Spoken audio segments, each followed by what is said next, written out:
sundown. We on the chase to the sun up. What's up? Leading the line when we run up. Chasing, chasing, chasing. Every day we chasing, chasing, chasing. No time to be wasted. Look, faking the lead, we don't follow. We need it now, not tomorrow. Don't care what they say, not changing the pace. Working too hard to be last in the race. So much time in the day, and it ain't none to waste. Working this hard to be one of the greats. Whatever it takes, put that on the plate. Life is a gamble, we raising the stakes. Moving the bar up so high. Been on our grind, full life. Bringing the light, you just so bright. We shining, platinum sound cool, but we trying to reach diamond. Hard work pays off, that's perfect timing. Changing the world with this rhyming, it's priceless. We got the nicest by putting the time in. Can't be the greatest, you're not even trying. What now? We on the chase to the sundown. We on the chase to the sun up. What's up? Leading the line when we run up. Chasing, chasing, chasing. Every day we chasing, chasing, chasing.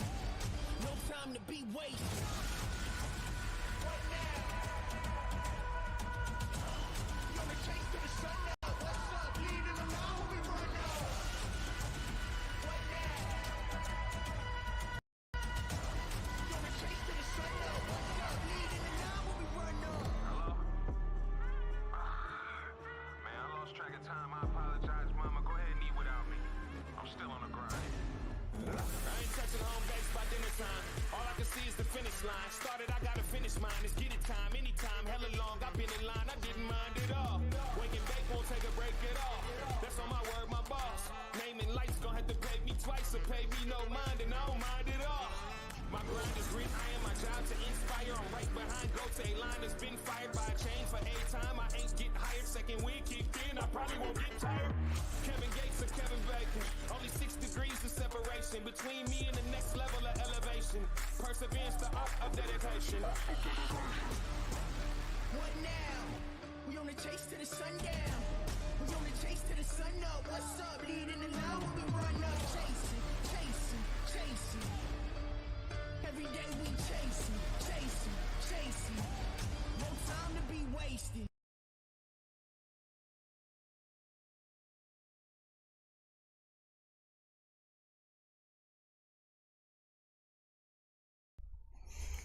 Welcome, everybody. I'm your host for the evening, GT45 Gaming. We are presenting Assetto Corsa Competizione tonight, and it's been a great series so far here on the platform with the Infinite Racing League. That's right, it is Sunday's GT3 Summer Series, live in your living rooms, your office spaces, or even in your cars nowadays. On Sunday evening as we get prepared for our Mondays and our work weeks. Let's finish it off with a beauty. So, last season, we had a race at Zolder. That race lasted 80 minutes. That race was one of the best races I have ever been privileged to broadcast in my broadcasting career. Why? Because the weather absolutely did not cooperate with our racers. It poured rain for 80 straight minutes, plus qualifying. So for almost 2 hours, these drivers had to endure very hard downpouring rain. The racing action was incredible, chaotic, sporadic, and every worst case scenario may have potentially happened on the racetrack last season at Zolder. So the biggest question: are we going to see the weather cooperate at Zolder here this season for round 6 of our GT3 Summer Series? That is the big question. For those of us that seen last season's Zolder race, you know what I'm talking about. For those of us that haven't seen last season's Zolder's race, I highly recommend putting it on your want to watch list. It can be found on pre-recorded videos on the GT45 Gaming YouTube channel, Facebook channel, and the Infinite Racing League YouTube channel as well. It is an absolute must-see race. Fantastic race. We just got to see if Zolder is ready to play nice. We have 5 minutes remaining in free practice. And I would like to continue to build the hype up here for our race today. I know what's going on. And all I'm going to say is, like every round here at the Infinite Racing League, we have a doozy on our hands. I am seeing 18 drivers currently in pit lane with their cars fired up and their crews working on them. That's a nice size grid here at Zolder. It's an interesting racetrack. It's a mixture of high speed and low speed middle sectors at the end of the racetrack. If the weather's cooperative, I think we're going to see some absolutely incredible side-by-side, tight door-to-door racing action. If it's wet, grab your popcorn, grab your favorite snacks and beverages, just settle into your favorite spot at home or in your office and get ready, because I can't even begin to predict what's going to happen if there's raining on this track today. Yeah, it's going to be fun. Either way, it's going to be fun. So, as always, some great racing action. I want to take just a few minutes to thank, of course, Zolder, the track officials and volunteers for providing us a safe space to, well, flex our muscles and rev our loud pedals. We love the smell of gasoline, we love the smell of burning rubber, and we love the spirit and the sport and the competition of racing. So we'll take it any way we can get it. And today it's Zolder and it's GT3 racing. So ACC has recently gone through an update for those of us that don't know. And within that update came Valencia Racetrack, of course, fantastic racing circuit, and a few new cars. And one of those cars, which is going to be very prominent here, looks like tonight in the race, is that new Ferrari 296. It's beautiful. I can't wait to show everybody the Ferrari. Lots of drivers are sitting in this car tonight, and it looks like lots of drivers are very comfortable behind the wheel of this new Ferrari, available now for racing here in Assetto Corsa Competizione 2018. This is a PlayStation 5 version of the game, of course, so this is only for PlayStation 5 users currently right now. The crossplay is not able to work with the size and extensive nature of the new Assetto Corsa Competizione platform. The PS5 is able to handle the PC versions of the update, so PS5 users have become very fortunate to be not too far behind what PC is getting right now in a console gaming sense, which really makes this game moving up the charts quickly as far as the sim racing platform goes. And well, I mean, with the capability of having 30 GT3 cars on a racetrack, or GT4s, or doing 15 GT3s and 15 GT4s, the possibilities of the action really are endless within the platform. So this they just continue to make that improvement, and it's fantastic. So we are partnered here with Coach Dave Academy. I have forgotten to talk about Coach Dave Academy. We love Coach Dave Academy here, of course. Again, it's a Assetto Corsa Competizione PlayStation 5 version. It is only exclusive to PlayStation 5 users for this particular series, of course. For more information, you just got to jump over into SimGrid and sign up and look for Infinite Racing League within the registered leagues list and throw them a follow, and you can keep up to date what's going on, get a Discord invite, and the whole 9 yards. You get treated like an immediate member of the family as soon as you jump into the Discord server, and everybody is ready to race. That is the most important thing here. So all skill levels are welcome. We have drivers of top level skill right down to our AM rookie type of skill drivers. And the only way that you continue to get better is to sit in behind the wheel and keep putting the laps in around the tracks and the different cars. And next thing you know, you're grooving, you're loving life, you're enjoying this league racing. Organized racing is always at a higher standard than, say, random open lobby racing, because there's rules, there's regulations, there's volunteers to step in and make sure that those rules and regulations are being followed within stewarding and race control senses, and of course the great administration staff here. So thank you to all those people. Can't do it without them. Most importantly, we really appreciate the viewers all season long, every season coming in, absolutely smashing those buttons.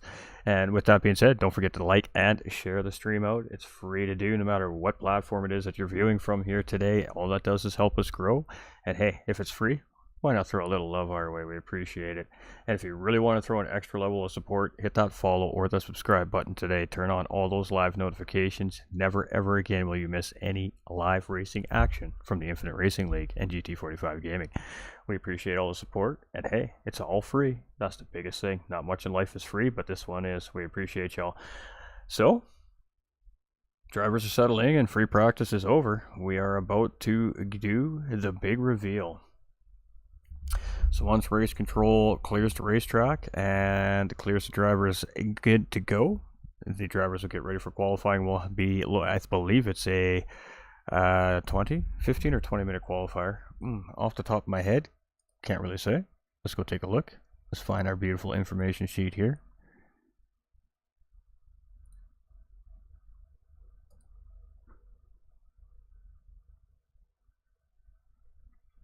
Hmm.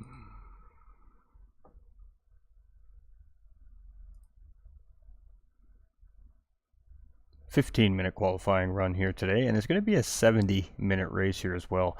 For everybody at home wondering how long we're going to be settled in here for tonight. So with qualifying and racing conditions, we're going to be at about an hour and 40 minutes. And by the time we're all set and done with podium interviews, we're looking at about a 2-hour broadcast for everybody here today. So settle in. It's going to be fun. That's for sure. All right, we're just going to check, make sure everything's working like it should be. All right, so we race control has actually released the drivers for qualifying at this point. So we'll flip that screen over for everybody to take a look, and we will get you on track with Fluka. All right, get that TV camera working here. So it is a Fluka on track here now. And there it is, that beautiful Ferrari, the new Ferrari here, just released with that update, just less than 2 weeks ago here. Now we got Nolander and Paradise coming in with the thumbs up on the stream and the share as well. We appreciate that extra support as well, everybody. And I hope everybody is having a good day, preparing for that work week, I know, right? But hey, we're going to kick it off with a great race tonight, so get ready. You see what I see. Zolder, just not playing nice. Zolder decides it's going to be yet, at least at the start of the race, it appears to be a very wet situation. So we are again going to see all the drivers on the grid absolutely tested to every skill and ability and knowledge they have behind the wheel of the car. Now, with that being said, the new Ferrari is very, very fresh to the game, the platform, and the drivers have had only just a few days to get used to the quirks, the kinks, try to figure out a setup for this car. So it's going to be interesting to see how this car does. But from what I've seen in practice, it looks very planted. All right, let's keep moving. Oh, we hitting the wrong button, chat. All right, so here we go. Let's stick with Fluka. He's the first on track, I believe. So even if he's not, we're going to continue on with our number 18 Ferrari driver. So doing quite well in the championship as well, I believe, sitting up in definitely up in the top 10 without a question of a doubt, but potentially even top 6 or 5 in the championship standings without having looked at him yet this weekend. But the other Ferrari he seemed to handle really well, so it's going to be interesting to see how the transition goes for, say, a driver who is used to driving the Ferrari, and some of these drivers who we're seeing have moved over to this new Ferrari. So we've also seen, of course, the new Porsche, what was it, 992, I believe, that's been put into the game, so I would imagine we're going to be seeing them on track here today as well, as we have one of them, I believe, just out in front of that new Ferrari Fluka here. So we're going to stick with Fluka right now. That lap is still a good, valid cruising lap, but he's got a little bit of traffic in front of him with that Porsche driver. So it's going to be interesting to see what happens. Now, I'm a little scared to hit some of these buttons because I haven't tested this stuff before I went live since the update. So we're just going to stick with what we know for this broadcast, and then in the off week, of course, we'll get a little bit of research done and make sure we get all the good views out for everybody. Aaron coming in with that thumbs up, we appreciate you, my guy. I hope you're having a fantastic weekend. So here it is, Fluka. We're getting there. We're almost around the lap here. You can see pit entries right there. So just a couple more corners left here.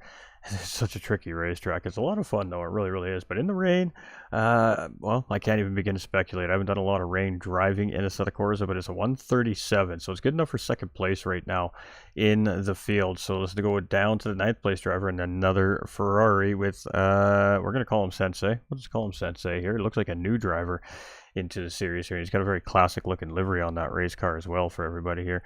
Oh, you know it, Aaron. You remember the last time? Oh, we in for a treat. Again, Zolder strikes with the wets. So, oh boy, we're in for a good hour, 10-minute race here tonight. We got some cars at pit lane, potential penalties being served for maybe qualifying bans. I'm not 100% sure. I'm just speculating. Do not take that for face value. What do we got here? We've got SRE Boss. Now, I believe this driver was in a Mercedes or Lexus beforehand, so opting to move to the Ferrari. And if I'm correct in my assumption, you do give up all your points earned up to the point of the car switch. So he may be starting fresh back in the championship here. And this late in the season, interesting choice. Who we got? We got a new driver here. We got Nedward. I like it, Nedward. I love it. That's a great name. Here in 6th place, and again, another driver opting with that Ferrari. Now, new driver in the field, so he has still that open option to choose which car. Loving the new Ferrari. You've been in it? Oh, I haven't been in it yet. I really need to get on it. We've got the BMWs. There we go. So let's get back to some of the cars here that some of our drivers obviously have opted to stay in, even though that new car is there and tantalizing and enticing. Some of these drivers are fighting for championships. So you're going to see these guys not opt to change. They're going to fight it out. And then, next season, maybe we'll see them jump to those newer version cars. But some of these guys are fighting for championships here. And this is potentially one of those drivers, Rapid Duck. And, well, the name is suiting. So Rapid Duck, it's wet. I'm just saying. I'm going to put him on my list here. Just taking a shot in the dark on that, but the name, the weather, it just seems like it fits here. He did, I believe, drive the same race last season with the same car, so maybe even a little bit of previous information for this driver that may help out as well. We got GLR Seal. He's, again, hanging it out there in that BMW as well. Still, he is been here all season long. He has not opted to... Yeah, a bunch of the new DLC has been on sale. I know I need to really... Tomorrow, that's on my list. I need to go stock up. We got Racing Hobo. We've seen this driver in the past, so it's nice to see him back. We got Choco here on track. Love that. And Choco in that BMW here as well. We've got Viper here. Viper's in that Mercedes, so staying in that Mercedes here in the series. We've got Johnny B and championship points leader here coming into the series. If I'm not mistaken, he is the last season champion with the number 1 on the side of his car there as well. So this is the man everybody is chasing, and currently sitting in 3rd place right now in that Audi. Definitely not shocked to see that he has not opted to switch his car. Bloxham right now is our pole sitter, and he is, I believe, 2nd in the championship, chasing Johnny B for that championship. And right now, a couple positions up in this provisional part of the qualifying. So with 8 minutes remaining, all this could change. Yeah, but Bloxham is our provisional pole sitter currently here on the racetrack, and it looks like the drivers are handling the wet conditions fairly well so far here at Zolder. So a good job to the drivers on track and the teams behind the scenes to get these cars set up and ready for wet conditions.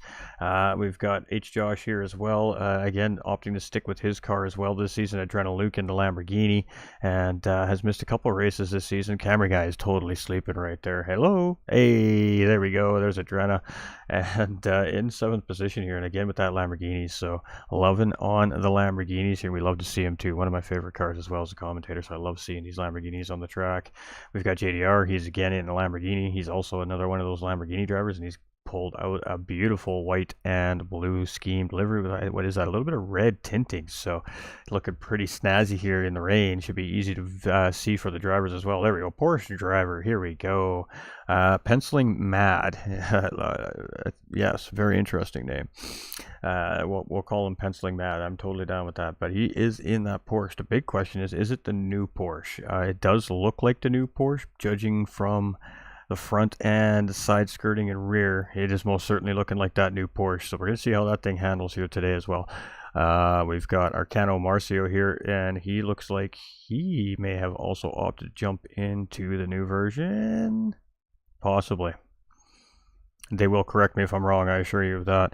Fluka here sitting in 2nd place. Again, really seem to be locking into that new Ferrari, so transitioning quite well. Now, I'm not sure if that costs the points for those drivers because they're already driving for Ferrari. All they did is opted to the new modeled car.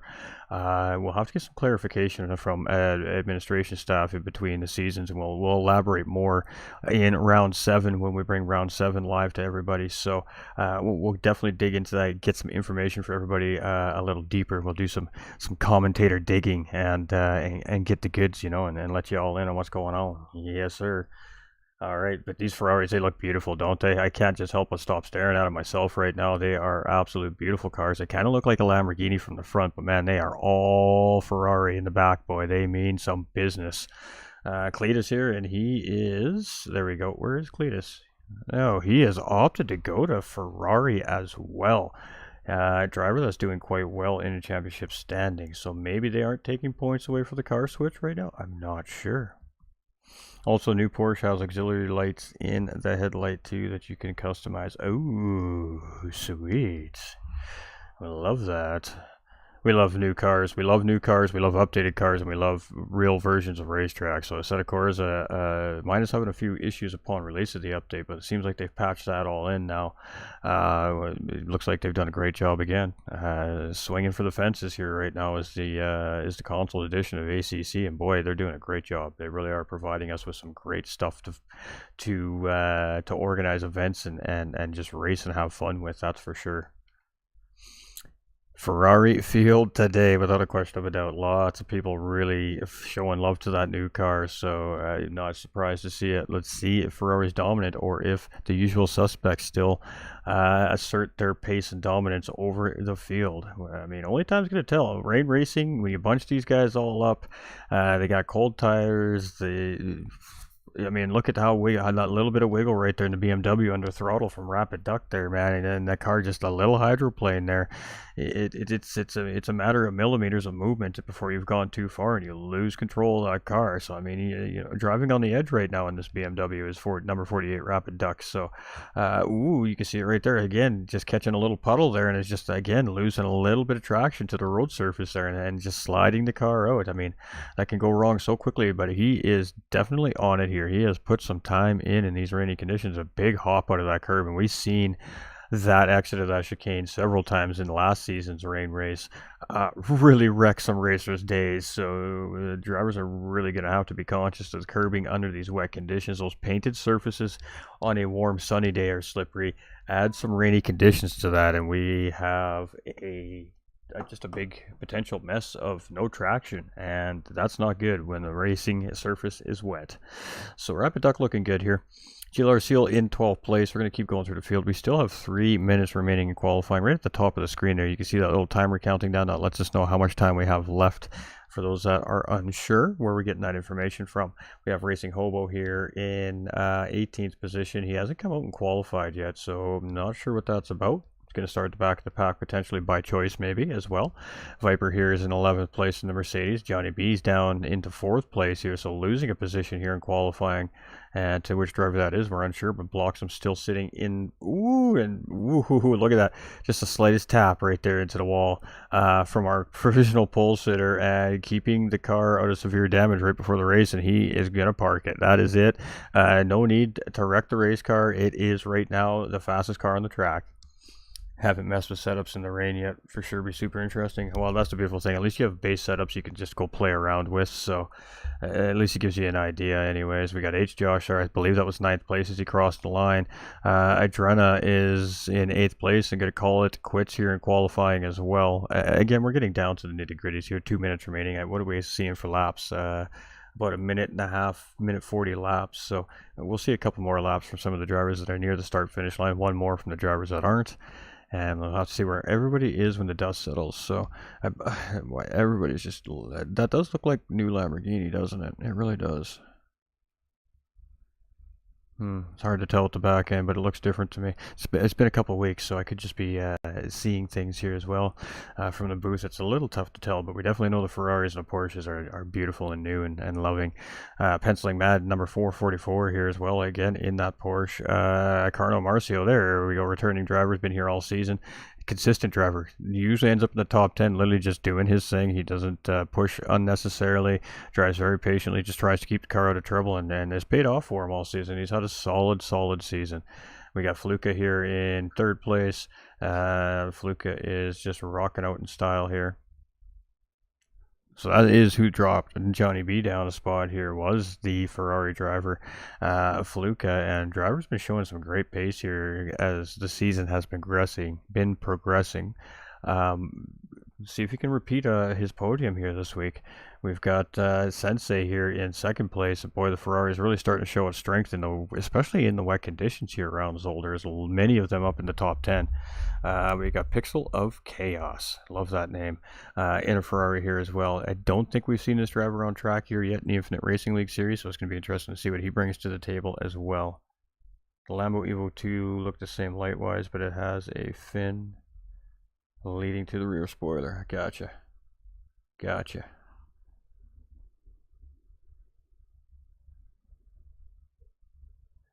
The Ferrari is pretty easy to tell because, I mean, it just looks different, plain and simple. The Porsche is very subtle. The Porsche has subtleties that you can tell the difference. The Lamborghini, I'm not 100% sure on. We can change the camera angle here. Again, that's a Ferrari. It looks so good from the back end too, doesn't it? Let's find us one of those Lamborghinis. BMW hasn't. BMW. Mercedes, Audi. There we go. Yeah, so it is the new Lamborghini. It does have the fin as Aaron was talking about there. I'm not surprised. I mean, we're seeing. I mean, wouldn't you want to drive the new car? I would want to drive the new car. There we go, the new Porsche. Again, subtle differences too, right? I mean, they're very, very, very subtle.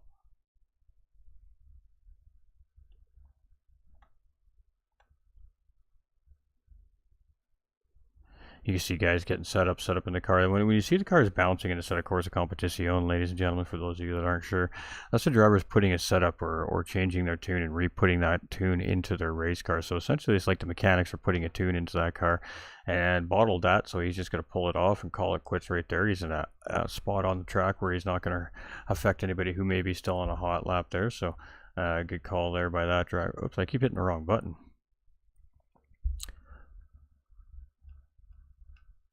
And it looks like most drivers are just happy with what they're at. We got JDR here. He was in 16th, so let's see what he's got here. And again, they're all beautiful cars. Let's see what he's got here. He's almost near the end of his lap. He's got pit entry here, and there's a chicane where pit entry is here. And then I believe he has one more.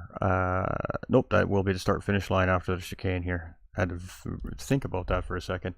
And let's see what he's got. A little bit of a slide out there coming out of the exit there, but it looks like a decent time of 38.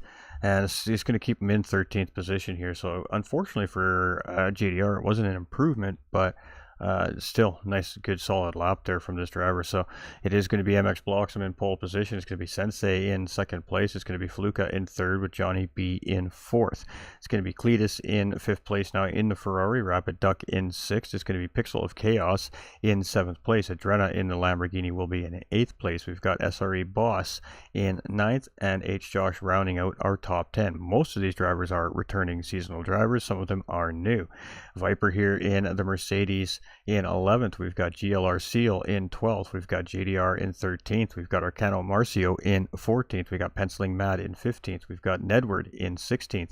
We've got Choco in 17th. We've got Scary Guy for you too in 18th. Racing Hobo in 19th. And Critico Basilico, also in that Ferrari here in 20th place. So going to go out. He's going to run a couple corners real quick. Looks like he got into pit lane really late there. So it looks like 20 on the grid here, which is beautiful. We love to see that. That is 2/3 of a grid here. And we're in for a doozy for sure today. So that's going to put us on our 10th place driver leading into the race start.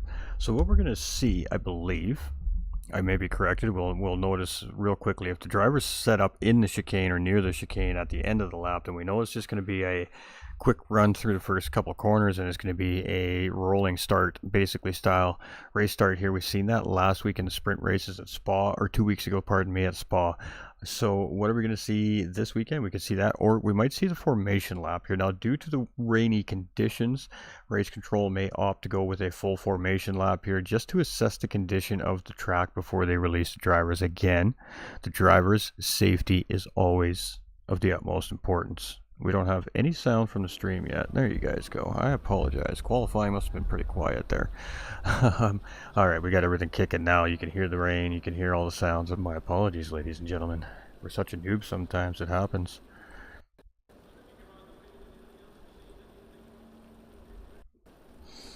Hey, let's go. I hope to repeat. Let's get it. Thanks, Ghost. Was pushing a little too much this blocks. That was a nice save, dude. You took like the lightest tap into that wall. That was great. That is how you keep your car together right before race start. Again, damage a big factor here too. Assetto Corsa is much different than the typical GT7 platform content you see here at GT45 Gaming. You know, very realistic, stylish game, but when you really break it down, it's more of a, compared to ACC, it's definitely more arcadey. Graphics-wise, absolutely phenomenal. It's got great visual appearance. Now, Assetto Corsa Competition PS5 version has it all. It's got great visual appearance.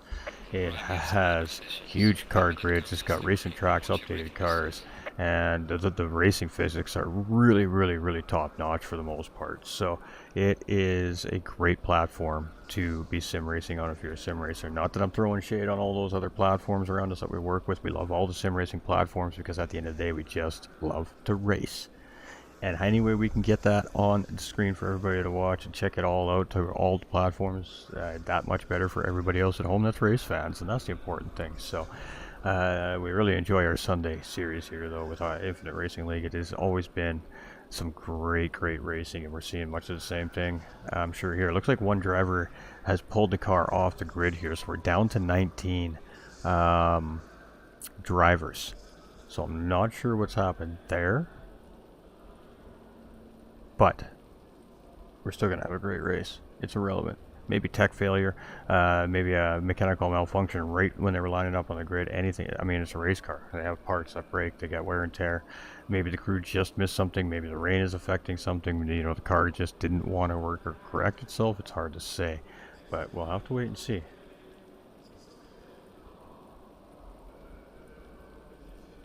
Just watching the server stats here.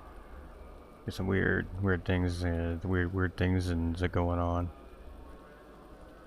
Alright, so a minute and a half, so we're at the start-finish line here, so we are going to see the full formation lap, I believe, here today. So we'll see these cars go around single file for a full circuit lap at about 2/3 of the way through the lap. So probably down that back straightaway at some point, maybe, you know, 2/3 of the way, 3/4 of the way down before getting to that final chicane. We'll start to see race control line the drivers back up in their qualifying positions 2 by 2. If race control is satisfied with the grid position and how the cars are lined up when they come around the final corner, they will, of course, give the go-ahead to the flagman to drop that green flag, and they'll go racing, and then from there they'll review the race start. Race starts are always reviewed to make sure drivers stay in position, and if they don't, then of course race control will come in, typically with a drive-through penalty, with some kind of stop-and-go penalty. So race start is very important. You cannot move up a position or get out of your line until the start-finish line typically is the ruling. So the drivers really got to be on point. And, well, it's going to be a tough night of racing for 1 hour and 10 minutes. 70 minutes of absolute, pure, wet racing goodness. It's going to be fantastic. Alright, I'm going to stick with 9th place driver on the grid here now, H. Josh. So moving up a spot on the grid with one of the top 9 drivers potentially disconnecting maybe, or again just having a mechanical failure with that car and just not able to make the grid. We may see him start from the pit lane because he missed a certain time window. Lots of different things can happen to Assetto Corsa. I mean, it is very well handled as far as driver ratings, sportsmanship ratings, penalty systems, race control goes within the game. It is very well set up. So again, just a great platform to really do organized events and league racing in for sure. Puts it to a different level. We love it. It's fantastic. 70-minute rain race. Oh yeah, it's tough. It's going to be a tough night on the drivers. It is a 1 pit stop requirement here this evening, and that pit stop requirement is for fuel. There is no mandate on fueling time. There's no mandate on the amount of fuel, so it is optional. The drivers can stop on the final lap, take 1 liter of fuel, and that will be enough to clear that pit stop. There is no tire mandate this evening. Again, the tires can choose to take as many sets of wet tires here tonight they can. If it goes to dry conditions, of course, they can go and jump onto their racing slicks from there. But there is no mandate on that tire change. So again, in these wet conditions, it is of the utmost importance to race control and the officials on tracks that safety is priority number 1. So there's no point in putting a mandate on tires in these kinds of conditions, because they would much rather the drivers, if they feel the need to put better tires on, allow them to do so, so they can have a safe race and go home to their families at the end of the day, because that is, after all, most important.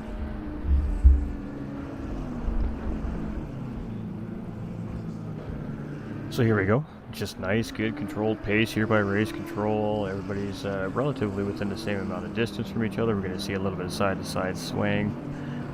These racing wet tires are an interesting tire. If you ever get the opportunity to get into a pit lane and there's race tires available to go check out, just go and touch them. You don't even have to be that aggressive with them. You can just touch them, and it's like touching Play-Doh. Nice, brand new, unsealed Play-Doh. It's so squishy, it's so beautiful, they're so soft. And the reason why they're designed like that is because in these raining conditions, it allows them to not overheat, blow up too big, and create a loss of traction. They stay and remain cool with being so soft, and that's what allows them to build optimal temperatures for these drivers to ultimately drive at ridiculously insane speeds in the rain. So tire engineering is always a non-stop evolution process, especially for the tire manufacturers when it comes to racing development. And these rain tires are really an incredible feat of engineering, and that relates to real life, which maybe we'll get into a little bit later. Alright, so Race Control's got the drivers lining up 2 by 2 in their qualifying positions here. And as I suspected, right about that 2/3 or 3/4 way point in that final chicane, they're going to line up 2 by 2. So without further ado, kick them tires, light them fires. Let's go rain racing, folks. Oh, and we're going. And as everybody's coming around the chicane, they're being very cautious here. And let's see if Race Control is going to give us a green flag here. It does look good so far as everybody comes around. And we are green, green, green. There we go. You see the flag, man. Drop that flag, and we are off as we come into turn 1 under raining conditions, and everybody trying to do their best just to watch their P's and Q's. A little contact right there, and oh boy, this could be a red flag situation. This is a multiple car incident. You can see heavy damage right here on H. Josh. The Lamborghini driver here got a fairly unscathed. I count 6-7 cars right there. This is a big incident coming into the first corner here at Zolder. The ruling is, of course, that the drivers continue under flagging conditions until Race Control tells them differently. And I really do think, judging by the reaction of our drivers on track, that they are expecting to see that call. Here's the Lamborghini was again a little bit out of sorts there, but we're going to keep going here and see what happens. So that will be left up to Race Control, but that is definitely going to be reviewed. That was a multiple car incident right there, and it was just a matter of one driver getting out of sorts and collecting a whole bunch of drivers in the process, and a couple of cars definitely heavily damaged out of that. So let's see. We're just going to keep rocking and rolling here. Rapid Duck into 4th place. So the leaders got unscathed there. They got through it before that point. So the top 6-7 drivers were just able to avoid that very tense situation here on the racetrack early on. And we're a little less than 2 minutes into this race here. We got one driver in pit lane already getting work done on the racing car there. We got Choco. Oh, big mistake there from Choco, and he's going in hot. Hopefully he keeps that car under pretty good condition there, but if not, well, we might see a pit stop coming from Choco.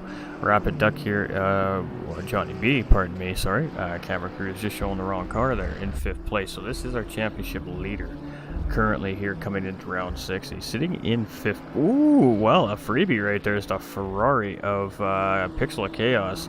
Getting a little too much power down there, and that car absolutely stepped out and straight left into Barrier there. So unfortunate there for him, but we'll have to see if they call a caution out on that or if they're just going to let the race presume. But very, very early on in this race, it has been a little tense for some of the drivers within the field.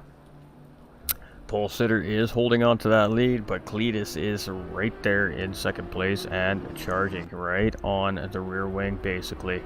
Of that audience. I can't imagine it's going to be too easy to see under there we go, that's the view we're looking for. So this is kind of what Bloxham is dealing with here right now, and it's not so bad for him per se because he has no traffic in front of him currently, so he's not seeing any overspray.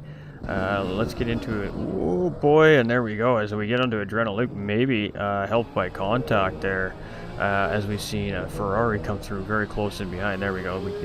We'll get on penciling Matt here in our Porsche, and he is in behind Sensei. So Sensei was our 2nd place driver starting this race. Dropped quickly back down through the field here, but it's very, very early on. 70 minutes is a long time. Tough. Oh, absolutely, very tough racing here tonight. Penciling Matt in 10th place, and you can see this is what the drivers are contending with that are in traffic. I mean, he is, I would say, 5-6 car lengths in behind that GT3 car of Sensei in front of him, but he can't see that car. The spray is very, very heavy. So the rain conditions very heavy here. You can see limited visibility for the drivers here, so they're really relying on their muscle memory, their radio contact with their team, and of course what they can see in front of them for visual markers. So tough racing out here for the drivers tonight. Arcano Marcio there, and he must have been involved in an incident. You can see a little bit of a lift in that front hood there, so front splitter damage for sure, and potential further damage, as again the radiators in these Porsches are typically tucked right up in front of that front splitter. So car is still running here right now, and maybe with the raining conditions that's going to help, but if he did any damage to that radiator, that is definitely going to require a pit stop and potentially ruin the racer's day for the day as well. So they'll be monitoring that, I'm sure, in behind the pit box here as that driver continues on the racetrack.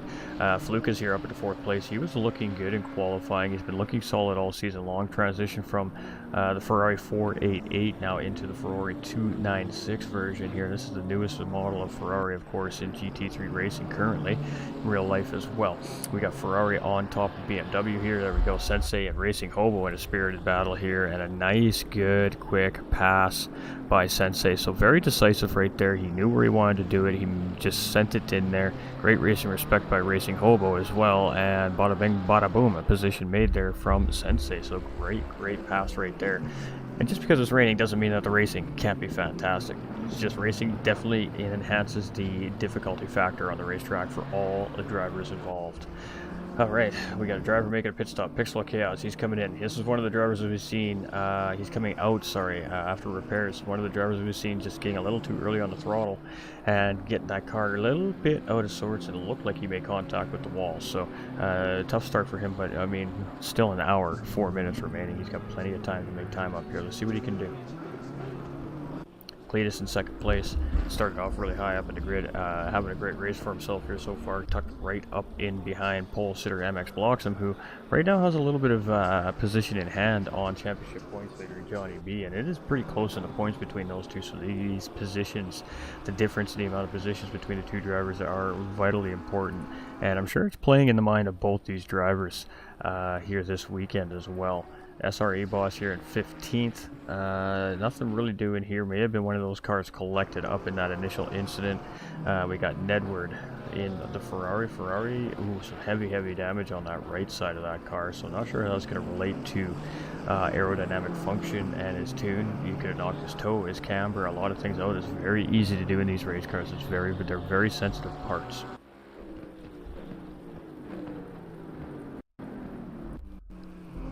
I love you, Nobu. Hey, we love to see the fans coming out. Appreciate you stopping by.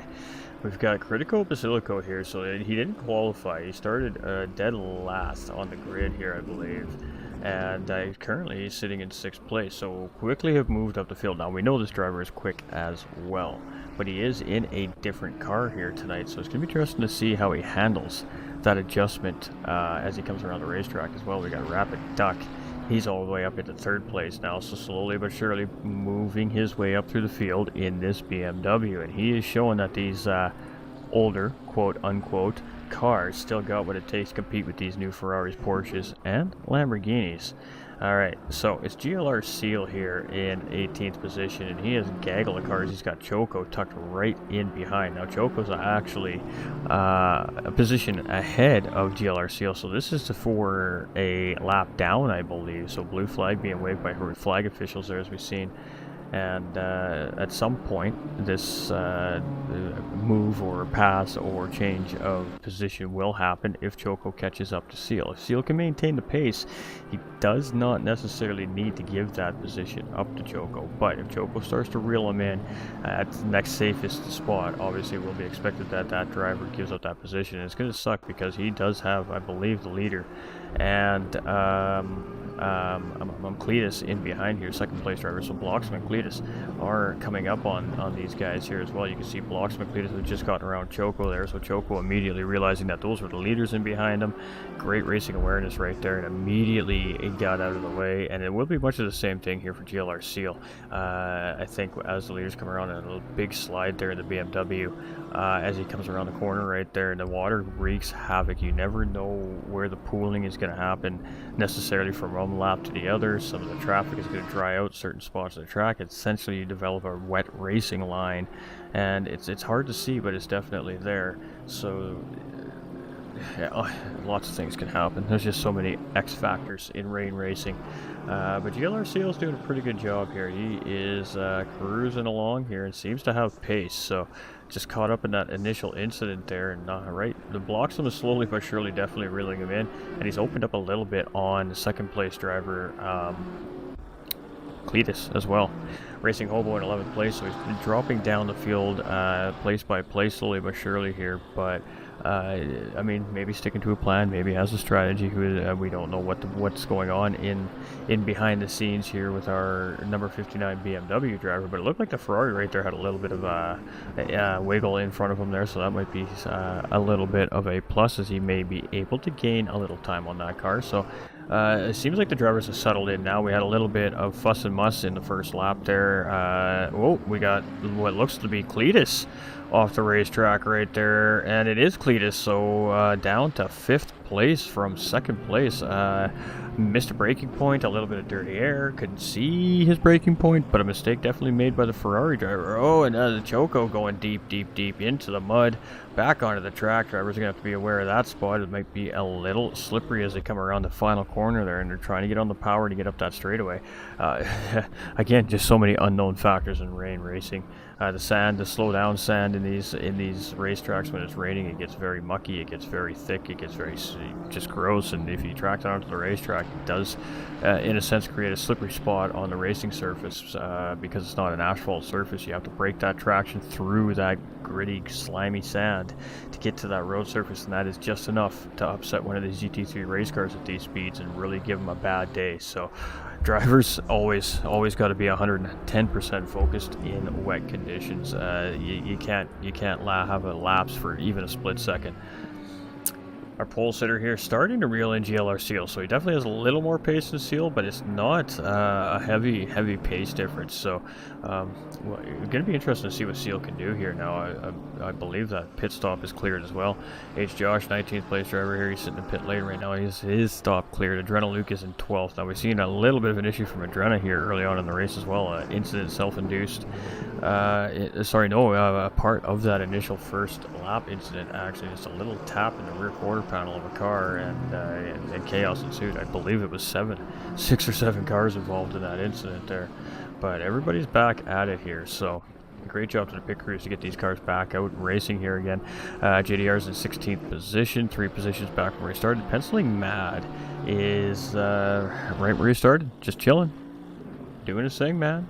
Again, these Porsche drivers, they seem to be very patient racers, don't they, so far, especially in this Infinite Racing League series. It seems like everybody in these Porsches seem to have a strategy, and they seem to stick to it, and it's like maybe factory Porsche, this is maybe how they approach their drivers and teach them how to drive these cars.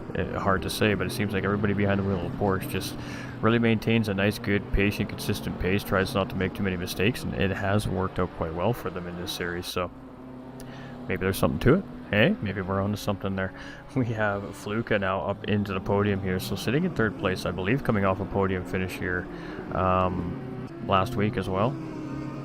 2 weeks ago.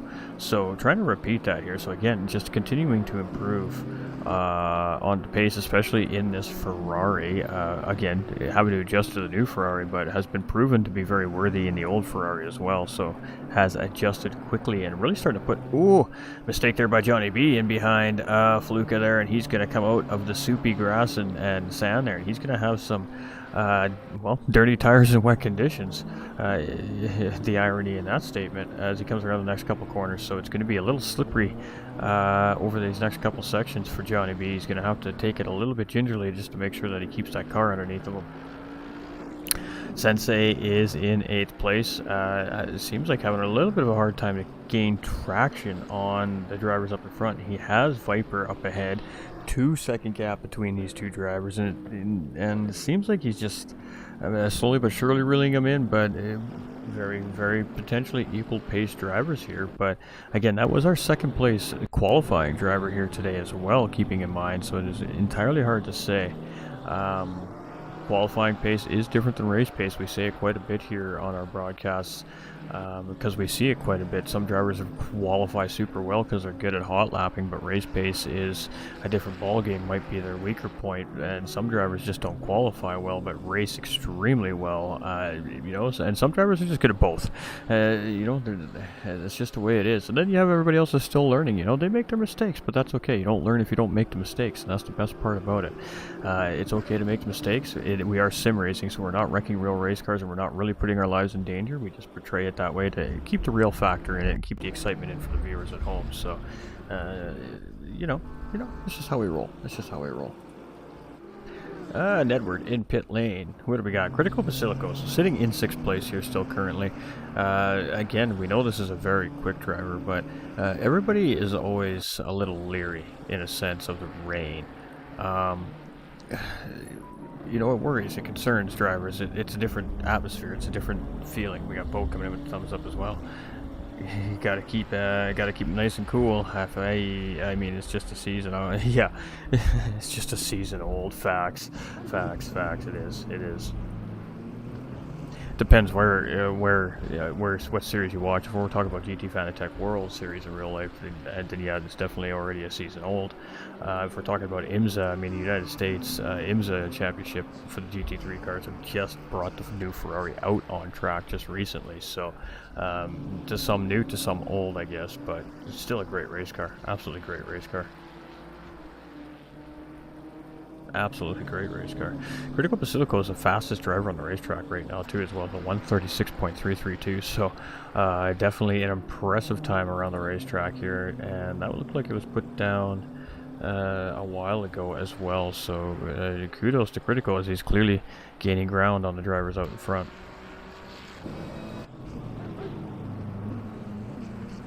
Let's take a look. Let's take a look at this Ferrari here. Who we are? We're with Critical and his Ferrari here right now. Let's take a look inside of this Ferrari here. We haven't really taken a good deep look at what's going on here, but it's looking good. It's looking good. See what else we got. We can take a look at the driver's seat, the new netting system that we see nowadays in new racing as well. The dual driver's nets there. Obviously in rolling conditions, has to keep the driver tucked right into his or her driver's seat. In combination with the Hans device, and of course that's where you see the seat, the say belt that is underneath that belt is the Hans device. So the 5-point harness goes over that holds the driver in place, but that also means that the drivers don't have a lot of movement side to side interface. Now obviously this is what he's dealing with here right now. He knows there's a car there, and boom, like all of a sudden, holy moly, hey, he is right there. Okay, we're closing in, but got to be aware of that. So on edge driving all the way around this racetrack right now. There's some of these drivers that are very, very close together still, quite a few of these drivers as well. We're taking a look behind. There's a bit of a gap right there though, and it's about a second. Although it looks like it's a bigger gap, it is only 6 seconds is the timing update. So yeah, no immediate pressure. So Critical is really focusing on that driver out ahead of him here.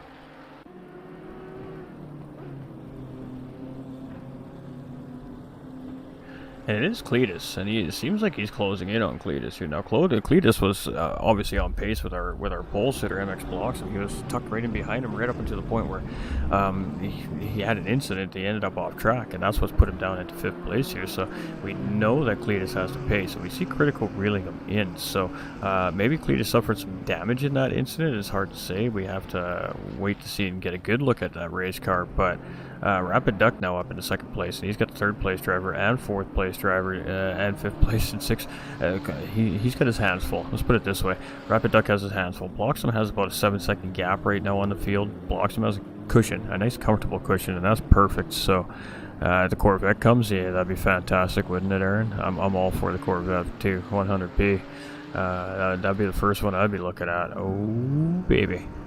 That's my jam.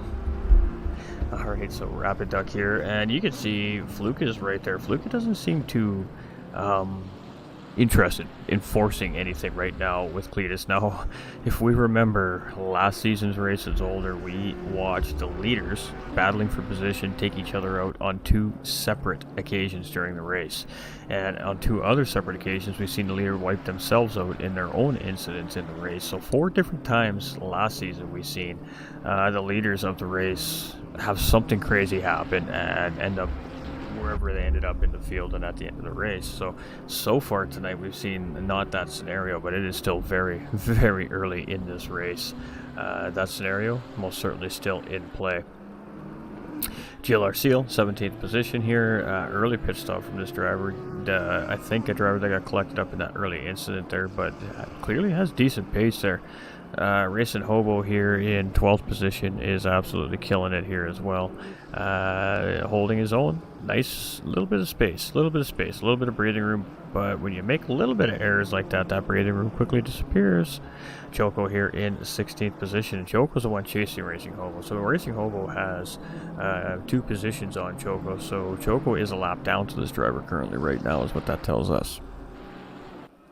Viper in 9th place. There we go. We haven't been on this driver much today. Let's give the Mercedes team and driver a little bit of love. I believe it's the only Mercedes in this 20 car deep grid here tonight. Now we're down, we're still up to 20. That's fantastic. So sitting in 9th place, holding out top 10 real well here, using lights to communicate and let the drivers in front and behind know the intentions of this driver. So a little bit of light communication happening here. Now Marcio with a damaged car right there in 10th place, holding his own pretty good. He's got adrenaline loop right tucked in behind. And then they got a car that's a lap down tucked in behind them. So the lap car is just essentially just trying to stay close and use every advantage you can to get around the track a little bit faster. Maybe grab a couple of those lap spots back from those drivers. When they make that pit stop, maybe he's at least that lap back on 2, 3, 4 of the drivers ahead of him. So it's interesting to see what'll happen here. But the flashing of the headlights here again as Viper's coming in, and maybe just warning at the braking point to the driver in behind. Like I said, a little bit of communication here depending on the situation right now from these drivers. It's beautiful to see. We got Anthony coming in with that thumbs up too. Hope you're doing fantastic, my guy. All the way over from Australia, I believe. So, woof, coming from all corners of the world. We love it.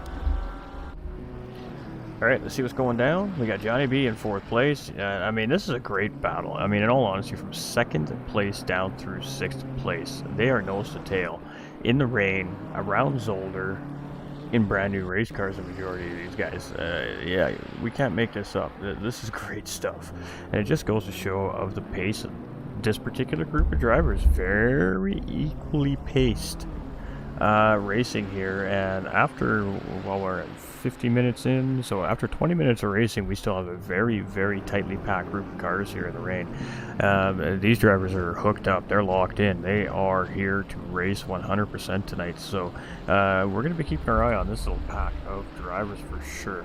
They're about 7 seconds in behind the race leader here right now. I'm not sure why they're waving a blue flag there. None of those cars are blue flag cars. So here's our race leader. MX blocks him 9.5 seconds to 2nd place driver Rapid Duck.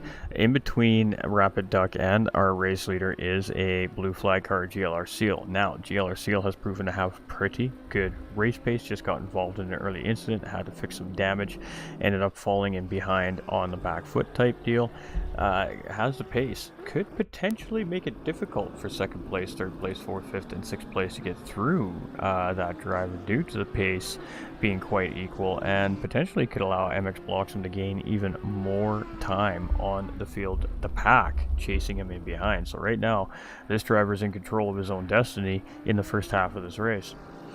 Adrenaluke here back, moving through the field pretty good, so definitely feeling good in this new Lamborghini, pardon me.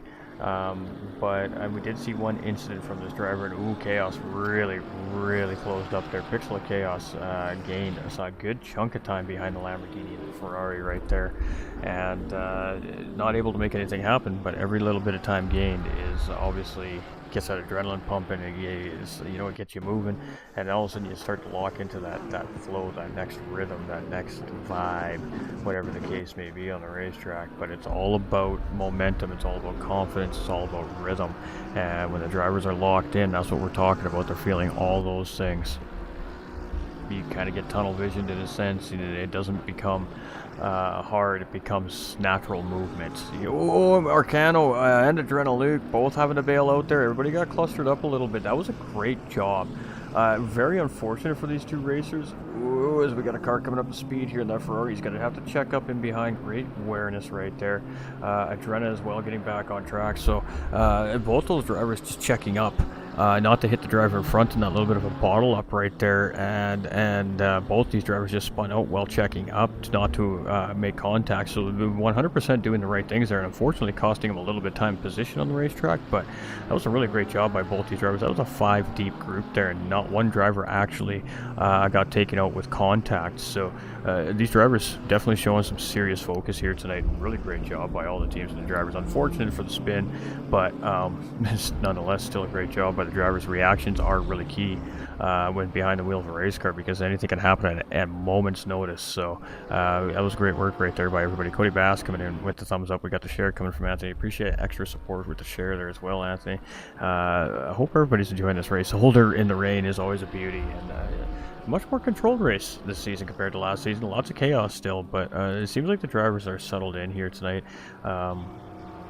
Arcano's finally going to come in here. You can see that hood's it got a little damage. That front splitter is going to need to be replaced there. Definitely losing some front grip with all that aero damage, and we got to have to check on again that radiator in that car. In the Porsches, the radiator is just underneath that driver's side front light section, basically light setup. It's very, very exposed in the position it's in. It doesn't take a lot of contact to damage it, so they're definitely going to be checking on the radiator in that Porsche too as well to make sure that it's not compromised. If it's compromised, the Porsche is going to overheat, and if that car overheats, that's it. It's going to cook it. It's going to die. It's going to be sitting on the track smoke, and they're going to have to pull the tow truck out, bring that car down, and well, we all know what happens. That's it for that poor driver. So these crews have lots to think about. Just a little TLC. Hey, that's right, Aaron. Just a little. You know it, brother. But Fluka now up in second place, so has gotten around Rapid Duck, but ooh, gets a little bit wide right there. He's going to get into the dirt and the mud, so that might be Rapid Duck's opportunity to close in. But again, that spray from the back of these cars is so hard to drive in. Ooh, and there it is. Fluka gets the chicane wrong, and oh, Fluka is going for a ride. Wow, he rides it out, gets back on track, does not interfere with all the drivers coming. He just tucks right back into the back end of this pack. That was a great save right there by the Ferrari driver Fluka, as oh boy, you've seen how slippery that grass is right now. It's going to be a little bit slippery on the tires here on this driver. He's going to have to check up a little bit here, but he's really trying not to lose the back of the pack and losing some positions there, but overall definitely could have been worse. Save of the day right now belonging to Fluka for sure.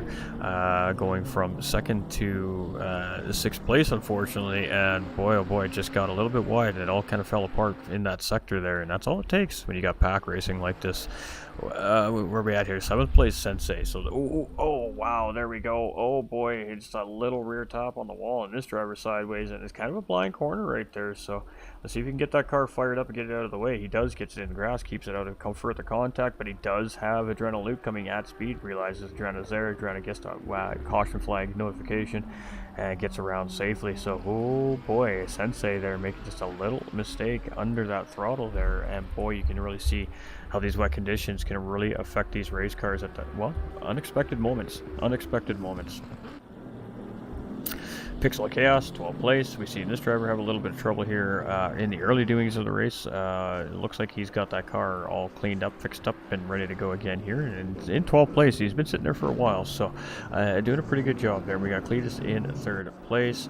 Again, beneficiary to a mistake by Fluka there, and the Ferrari is going to get a freebie there, and just trying to close in on Rapid Duck. So Rapid Duck gets that free pass back to 2nd place with that mistake from Fluka there as well. But again, great racing awareness from everybody. I mean, it seems like these drivers were really focused and ready up for this race tonight. That is made for a good race. Lots of good action, lots of good battling here, lots of patient, smart race decision driving as well on track here today. We got SRE Boss here in 13th and JDR in 14th, just in behind there by a few seconds as well. SR Boss trying to get his lap back from Critico, who is sitting in 8th place here now. So Critico must have made a mistake here now as well, or cleared a pit stop, but dropped down a couple positions himself. So even our pro drivers, even our top dogs here, again, the rain, it's a whole different ball game. It's unpredictable. You just can't predict what it's going to do as the temperature changes, as the wind changes, and whoa, Mercedes just grabbing that car underneath of them there, getting the pressure from the Ferrari in behind as well. And oh boy, Nedward almost had a situation happen in front of him there, but that Mercedes driver gathering that car back up, and it's just, again, that's simple to do. And just a little early on the throttle, and he caught a puddle there. Ooh, Ooh, hang on to it. Critical Pacifico here in 8th now, so not sure what happened to him. In behind Racing Hobo here now, and I believe that's going to put Fluka probably back up into P5, but it looks like he cleared his pit stop here, so I see a green tag there now, so I think that's exactly what we saw. Ooh, big bounce over the curb right there. From the Ferrari driver, lap down driver right there as Rapid Duck came through, and that's a scary moment as the lead lap car coming in behind a lap down car and seeing that happen in front of you. You just want to hope that he keeps it together and doesn't come out in front of you and cause you to have to make evasive action. Again, hyper focused. Drivers have to be hyper focused here today. 17th place driver, GLR Seal here. Again, just a rough start to the race here, but has been showing some pretty good pace. Got Sensei in behind right now, 1.7 second gap, and then a couple of the race leaders starting to come up on him. Critico has just moved up ahead of Racing Hobo there as we come to see what's going on here. So Critico got the job done. Ooh, big slide there from SRE Boss in behind as well. But driver's doing a pretty good job here. We're seeing lots of good pack racing. Some of it is mixed traffic, but the lead lap traffic battling is not going to end here. This is just the beginning, I assure you that. Choco here in 16th, and oh boy, he has some damage. He definitely had a tough hit here, or went for a ride just somewhere around the racetrack. Oh, you can see it's affecting the car. Having a hard time getting that to turn around the corner there. Let's go to Viper here. Again, the Mercedes driver had a nice save there, losing the back end of the car a little bit, but is sitting in 6th place here right now, but does still owe that pit stop, as you see that number 1 in orange on the bottom left segment of the screen. So the orange means that they still owe the pit stop. The number within that orange means that's how many pit stops left owing. Now today it is just a mandatory 1 stop. It is a fuel stop, and it doesn't require a certain amount of time, or there's not a certain amount of liters of fuel that need to be put in. But you do need to stop and add at least 1 liter of racing fuel to these cars. If they do that, the race official will clear that pit stop as the mandatory stop has been cleared, and we see it go green in that little box to the right of their driver number and car they're driving. So the ones with green means they have pit, they have taken their fuel stop, and they are not required now to make that pit stop. They are good to go. The drivers that have the orange box with a number in it still owe that many pit stops, and we will see them at some point when they decide to make those pit stops. So Choco bailing out a little bit there as the leader was coming up on him there, and Bloxham will just mosey his way around through as he continues his charge to hopeful top step victory here today. We got Adrena in 10th place, doing a pretty good job battling back here. It's been an up and down race for the Lamborghini driver here, but still showing some good determination, and well, next position is 7.5 seconds in behind, and next position in front is quite a ways ahead. So in a peculiar spot right now is Adrena, but with a cleared pit stop. JDR is in 14th, so same thing. Cleared his pit stop. He eats a lot of curb there. You can see the reaction of that Lamborghini hitting into those sausage curbs there, but comes out unscathed, thankfully. That can do damage to these lower race cars as well, so the drivers really need to be aware of how much of the curbs that they are putting into their suspension, because again, these racing car parts are super easy to break. They're super fragile, and that's just due to the way that they're set. They're set for the car to react a specific way under extreme circumstances, pressure, stresses, physics, all those things. So it makes them very fragile as well at the same time. Strong but fragile, easy to knock them out of their tune, and that can create a snowball effect of problems for a race car driver behind the wheel. And it's a learning. You don't know what it's going to do when that happens, so you just figure it out as you go, and most of the time it relates in pit stop and the team having to fix something. So Arcano here in 15th just went and cleared the pit stop. Let's see if he did the new front clip. Looks like they did a front clip hood replacement on that car, so everything checks out. Get some new body work down, try to get some aerodynamic force back into that car and let him put down some good laps. Fluka is coming in for his pit stop right now from 5th place. We've got Sensei now. That's going to move him up a little bit, so we're going to see the positions jump around over the next few laps. It looks like this seems to be the majority pit stop area that everybody's intending on pitting, as we've seen a few drivers over the last 2 minutes hit that pit lane. We've got Pixel of Chaos. He's in 12th place. He is chasing Penciling Mad. That is battle for position for 12th and 11th place, and there's only about 1.2 seconds in between the two of them, so potential battle really developing there. Let's keep an eye on these two as they come up towards pit lane. They both have cleared their pit stop, so I don't foresee any reason for them to go in there, but you just never know. You never know. Alright, so it's Cletus and Rapid Duck. So Cletus is doing, well, what he's been doing all race. He's starting to reel the race leaders in. So Cletus has moved his way back up through the field after his little excursion off track there, managing to keep the car out of severe damage, which was a bonus, and that's allowing him to still continue to try and charge further up. Right now, he's on the podium, but further up the podium for a better points position finish. But lots of race left, 36 minutes left yet. He's only halfway through this race, just a little under. So when these drivers decide to pit, they might wait for each other to pit. I'm not sure what they're thinking here, but typically we see that with the race leaders. If the leader pits, everybody else tends to follow suit. We can see Blossom just up ahead, just going past pit lane there actually. So we do not suspect to see Duck and Cletus go in either, and that is the correct assumption. We got SRE Boss here in 13th place, and boy, some of these drivers just had a tough day in the rain. Tough day in the rain. It's just the way it goes. Edward here in 18th place. Lots of new faces here today too. We love to see that. We got a Cohen on the track there, but I guess race control deems that it's not a hazard where it is on the racetrack, so they're just going to leave it sit there. No point in stopping the race to go pick up that Cohen.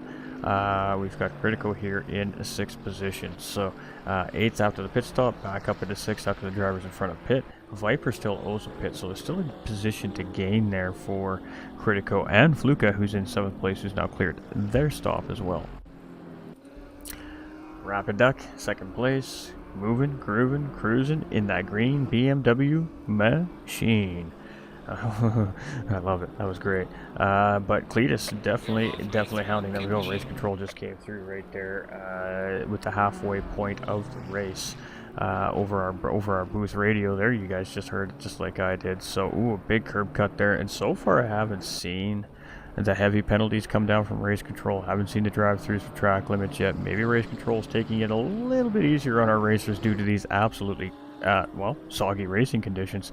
Hey, Chad coming in with that thumbs up on the stream. How you doing, brother? We appreciate all that support here at IRL and GT45 Gaming. GLR Seal, BMW, up into 16th, so gained another position. Patience is but a virtue for this driver, and slowly but surely chipping away.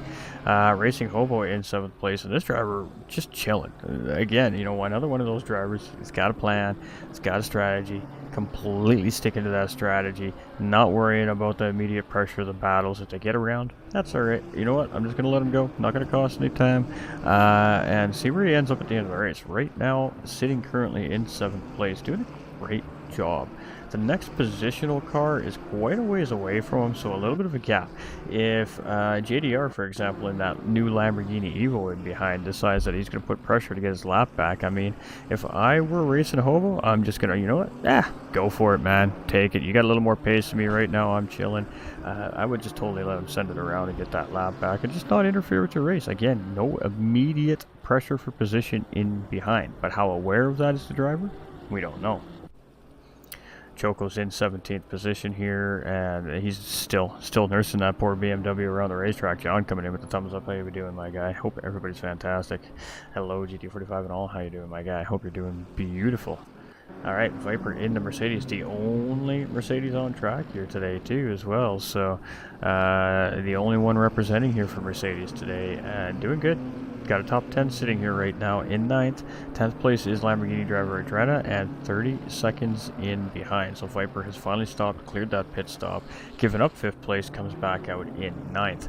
Johnny B owes the pit stop still, so some of these lead drivers are still going to have to make that stop. He has moved his way up into 3rd place, and for Johnny B, it is getting as many positions up on, or closer to Bloxham right now, who is currently running away with the race, but he is going to just jump into pit lane, so maybe some undercut happening here from Johnny B, hoping he comes out in some clean air. No, Rapid Duck up in front comes into pit lane in front of him here as well, so it just seems like that's again, we're just in pit window here right now for the majority of the field. It seems like drive through for speeding in pit lane for number 911. Who is number 911?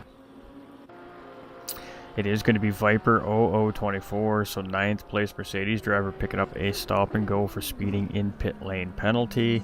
Oh, that's going to drop him some positions in the field. He is going to have to put his head down. He has 3 laps to, oh, it's just a drive-through, to clear that drive-through penalty. So race control issuing out its first penalty of the night here, and it belongs to the Mercedes drivers. So Fluke is up into 6th place. Critical's in 5th, just ahead by about 3 seconds. I can see Critico, but not close enough to make anything happen right now, but at least can still see that car, and really kind of out of the car's overspray as well, so clear, well, as clear vision as Fluke can get right now due to the conditions, without being tucked too close up behind that car. He doesn't have the extra water coming into the windshield of that car, affecting his visual referencing. We got Sensei up into 8th place, bit by bit, piece by piece, just picking up these positions. Again, started in 2nd place, definitely down some positions from the start of the race here, but definitely still holding his own here in the top 10 of the grid today. A pixel of chaos. It's been an up and down day for this Ferrari driver. We've seen one incident out of this driver. He definitely a pit-worthy incident. Looked like he went pretty tough into the wall nose first. Got some repair work done to the front end of that Ferrari. He's been out just kind of moving and grooving ever since, and almost got himself back up into the top 10. So 8.3 seconds behind the 10th place driver, Adrenal Luke, currently is Pixel of Chaos. Cletus started up in the top 6 of the grid. I can't verify right off the top of my head exactly where it was at qualifying he started here, but it had good race pace to start this race. Was literally tucked up underneath the rear wing of the later MX Bloxham for about the first 15 to 18 minutes of this race, and then just made an error, lost some positions, and has been working his way back up through the field since. Now pit a couple laps ago again. They're just playing an undercut situation. Racing Hope was the driver up in front. That driver still owes pit stop. Whether or not Cletus is aware of that, I'm unsure. And driver 911, the Mercedes driver, of course, has just cleared that drive-through penalty here. The race control just verifying as well, so good to go. Race continues on for that driver, but making his way back up through the field. So definitely going to be a position gain. This is only a 5-second gap right now to Racing Hobo, and Johnny B is about 7 seconds up the road from there. SRE Boss is now back up into 13th position, so slowly but surely doing much of the same thing. Involved in that very early racing incident, collected up, get some damage repaired in the back of the pack, and just making his way through the field here now. 70 minutes is a long time in racing. We got a yellow flag on the racetrack, and it's in behind this driver here, so I'm not sure who that was, but still off track is that yellow flag driver, so yellow flag being waved here. Maybe a little trouble refiring that car in the wet conditions as well. Alright, so Viper's in 10th place, so only losing 1 spot, having to make that drive through, so not terrible for this driver, but definitely wants to stop moving backwards in the grid, would like to start moving forwards in the grid, I'm sure, again. So Adrenal Luke is in sight, 1.7 seconds ahead, and at least he's still there to try and get that position back from that driver if the opportunity allows for it. Johnny B in 5th place. 4 positions in between him and MX Bloxham in the race lead right now, and as championship points leader, he is definitely thinking about that while behind the wheel of the race car here, but he has some tough racing conditions to deal with here too today as well. So it's a risk versus reward in a round of racing like this, and right now playing the safe game. He's comfortable with the car where it's at right now. There's really no need to push it, and still leaves you 2 weeks to do what you got to do and hopefully secure that championship. But definitely under fire here as the season progresses from a couple of these drivers, and one of them drivers, of course, being our race leader Bloxham right now, who is moving and grooving. Is he going to pit lane? No.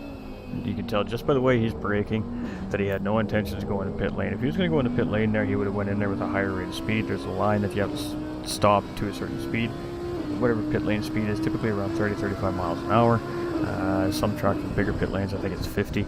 But you have to slow down to that speed before you cross that line. Of course, your transponder unit that's placed underneath the race car is an electronic data transfer device, and it transfers all that data to race control. So they get all that comes up on their computer up in, of course, the race control tower. And the moment the driver crosses that line, they have that information available to them. So they know the speed, they know everything they need to know. They know the time that the driver spent from entry to exit, how long they spent in their pit box. That's how they do the live timing on the tracks. It's all done electronically by buried wires underneath the racing surface. So blocks him right now cruising. He has 0 pressure in behind right now. Adriana Lucas is what it looks like from the Lamborghini's perspective here. That was Audi driver MX blocks him our leader. This is 9th place driver Adriana Luke, and this is what it's looking like through that Lamborghini Evo 2 cockpit as well. So some of the new cars on track here for everybody on display tonight as well. And well, yeah, I mean, not surprised to see that. Oh yeah, we love new race cars. New to us anyways. So Adriana, just out of that overspray range here as well from Choco and the BMW up ahead. So getting a little bit closer now. It's visually distracting, not too bad for this driver currently. Who we on board here with another Lamborghini JDR, almost getting in trouble with the walls there, coming back up to start finish line. We got penciling mad here in the Porsche 992, I believe this was. Let's take a look. Good, decent amount of vision, but again, you know, Porsche's Porsche. It's a small windshield. It's a very curved windshield, so a little bit of limited visibility, I'm sure, in these wet conditions with that spray. But you can see it's not overbearing like it was a little bit earlier in the race. Though it looks like the rain maybe it definitely hasn't stopped, but it has subsided a fair bit here. It looks like so. Good to see. Well, that's what we like to see.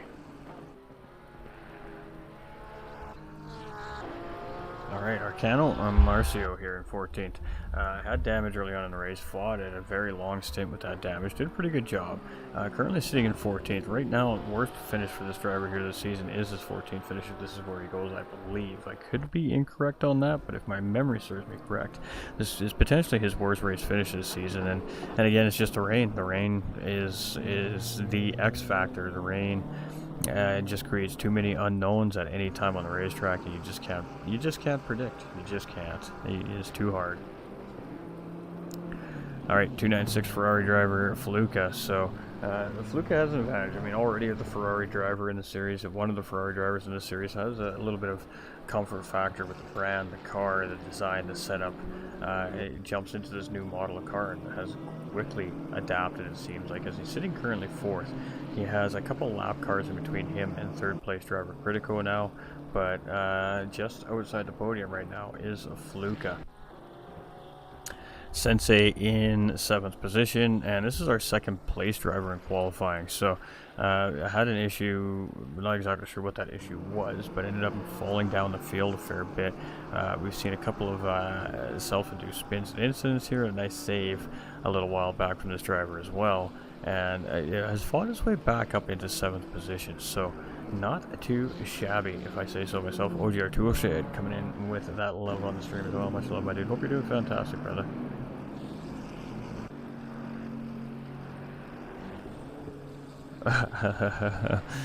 Well, hey, you know, the dog's gotta play. The dog's gotta play, John.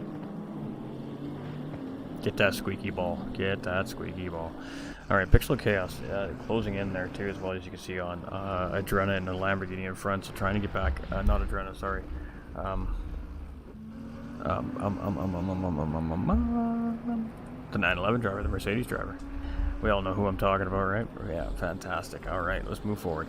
Cletus here in 6th place. Now, this driver, it was challenging for the lead early on in the race, and he's just been trying to pick his way back up through the field. He is in behind Johnny B right now, 5.3 seconds in behind. See if he can grab that up. SRE Boss in 12th. Nedward in 18th. I love that name. Nedward here in 18th position. Another Ferrari driver here, and I think this is his first race here at Infinite Racing League as well. So, tough racing here tonight in the rain. We got Critico in 3rd position, and Critico is doing what Critico does, just puts his nose to the pavement and just keeps pushing, and where he ends up, he ends up. But right now, up into P3.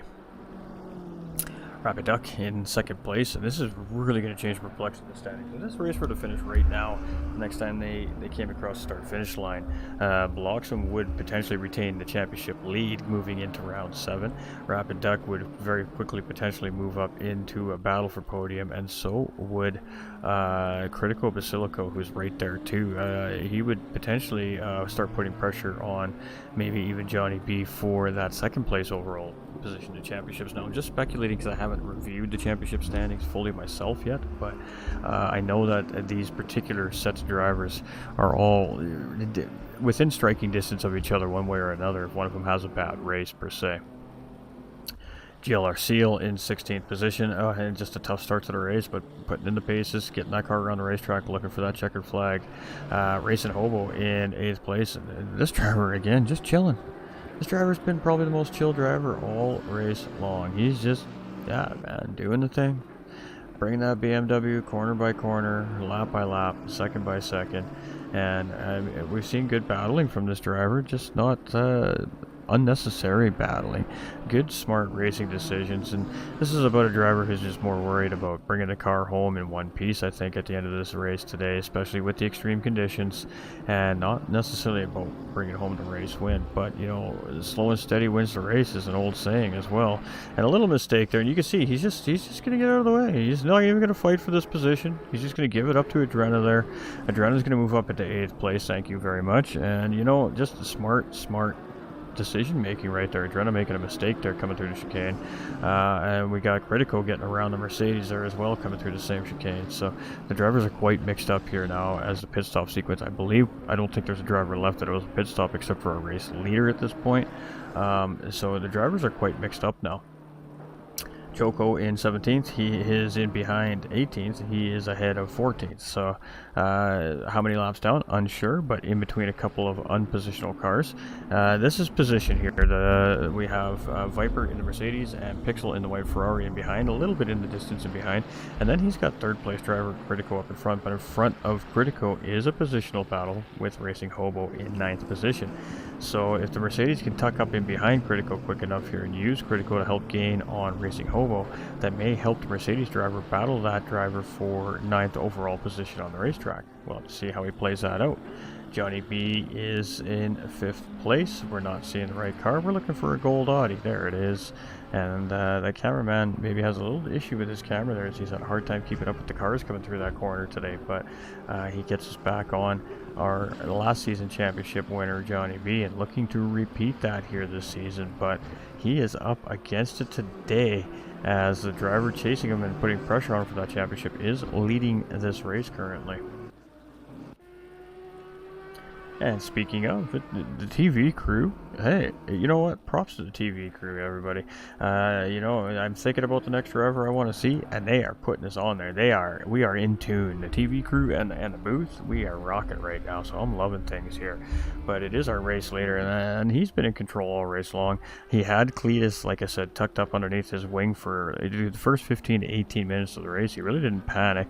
Cletus wasn't, you know, showing any aggression, any pressure, any immediate intentions to try and battle for that position. It's early on in the race. It's more about, you know what, let's just get away from the pack and we'll fight this thing out at the end of the race. Unfortunately for Cletus, he just made a mistake, and he's found himself chasing the pack since. But Bloxham's really doing a great job here. Rapid Ducto is closing in. 5.8 seconds is that gap here now. So Rapid Duck has stepped it up a notch here in second place to try and chase down the race leader with a little less than 20 minutes remaining. Lots of time to do it.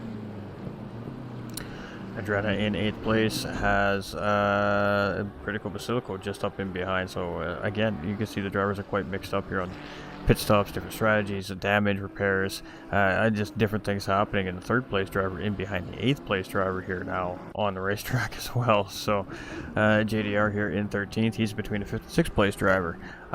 We've got Penciling Mad here in 15th. He's between the 7th and 17th place driver. So quite mixed up.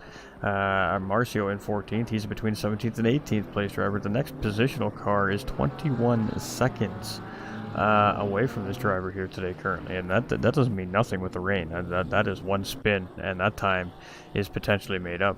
Fluka, we've seen Fluka have one mistake here for sure today, and it was a great save and a great racing re-entry, losing some positions, but still was able to stay in the battle with the pack that he was fighting in after that crazy incident. So definitely a great save from Fluka here, and you can see that Ferrari does not like that second chicane. That curb is very high there, and you can see 2 or 3 bounces coming from some of these cars coming over that really aggressive chicane curb.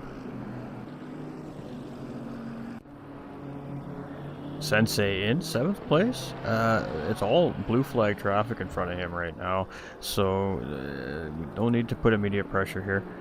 He's got Choco in front, and I believe Penciling Mad just in front here, and Choco still, I believe, driving a fairly heavily damaged race car here as well. Are we correct on that? Yes, we are. You can see how crooked that hood is coming all the way down the back straight from a distance there. So Choco's just trying to get this car safe and sound. The Porsche driver doing a great job at allowing that Ferrari driver through as well, and still giving space to Choco, who's gaining ground. That was great movement right there from Penciling Mad, Choco, and Nove Sensei. That was great stuff right there. Love to see it. Great respect, great etiquette, and great racing awareness again by the drivers behind the wheel of all 3 of those race cars, and 3 different manufacturers of race cars as well. Pixel Chaos in 10th place, Racing Hobo just up ahead, 1.1 seconds, and boy, Viper 0024, 1.9 seconds in behind. So Viper just continuing to find himself dropping down the field here. It's really unfortunate. He was having a great race here, and just continues to fall down the field here, and you can see he's got a good 2.5 second gap, 2.5 second gap. It says 1.8 on the live timing here. That's just me looking at the space between speculating instead of looking at the information in front of me. But it seems to be losing pace with these 2 drivers up ahead. But the pressure is really starting to mount from Pixel of Chaos on Racing Hobo here in the BMW. So let's see if he gets her done here. 15, just under 16 minutes remaining left in the race. Now is the time we're going to start seeing the drivers put pressure, force the issue, drive a little bit harder, take a little more risk. It's getting near the end of the race. They have their crews reporting back. You're faster than this guy's gaining on you in this sector. They're giving that important information to the drivers to work with, and you can see right there Racing Hobo again, just not challenging, just again safety first for this driver, and that's going to be a position gain there from Pixel of Chaos, and Racing Hobo is going to drop slot into 10th place, but can Viper 24 capitalize on that and squeeze himself back into the top 10 in the Mercedes is the bigger question. 4th place driver Fluke is starting to creep in on these drivers, may affect the pace of these drivers as they got to let that driver through as well. Alright, Cletus 8 seconds in behind next positional driver Johnny B is in 5th place. Right now he's got JDR and SRE Boss in front of him. This is 13th and 12th position drivers now. This is a tricky situation. Those drivers potentially could be battling for actual track position, and Cletus needs to make a tough decision. Either hang back, let it happen, and it is what it is. You just got to ride it out, or make his way through each car individually. You definitely, it's as a lead lap car, don't want to get involved in a back marker, for a lack of a better word, car situation battle, because you're just putting unnecessary risk there. And I'm not sure what happened there. I think JDR tried to just step out of the way of the Ferrari driver there and caught a puddle and just immediately exit left into the wall there and sideswiping that wall. So that's a tough hit there for the Lamborghini, and I believe all he was trying to do was just let Cletus through there, and just got caught out by a unexpected puddle or a dip in the racetrack there. But just a quick momentum traction loss from our Lamborghini driver there, and boy oh boy, that resulted in a bit of a hit into the wall there. So the driver will spend a couple corners assessing how that race car feels here now as they move towards pit lane, see if it's pit stop needed for that Lamborghini. But boy, that was unfortunate to see. You hate to see it. SRE Boss here in 12th position, and Viper is in that car 15 seconds ahead, so nothing really doing right there. And Edward, much of the same thing. There we go. This is 12 seconds from Critico to Rapid Duck in 2nd place. Rapid Duck is 7 seconds in behind Bloxham, so Bloxham has indeed opened the gap back up on Rapid Duck by a little bit. top 3.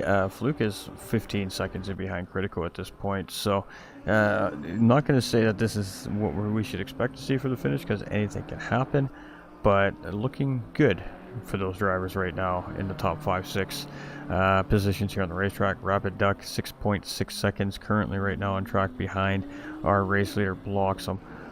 Seal 16th position.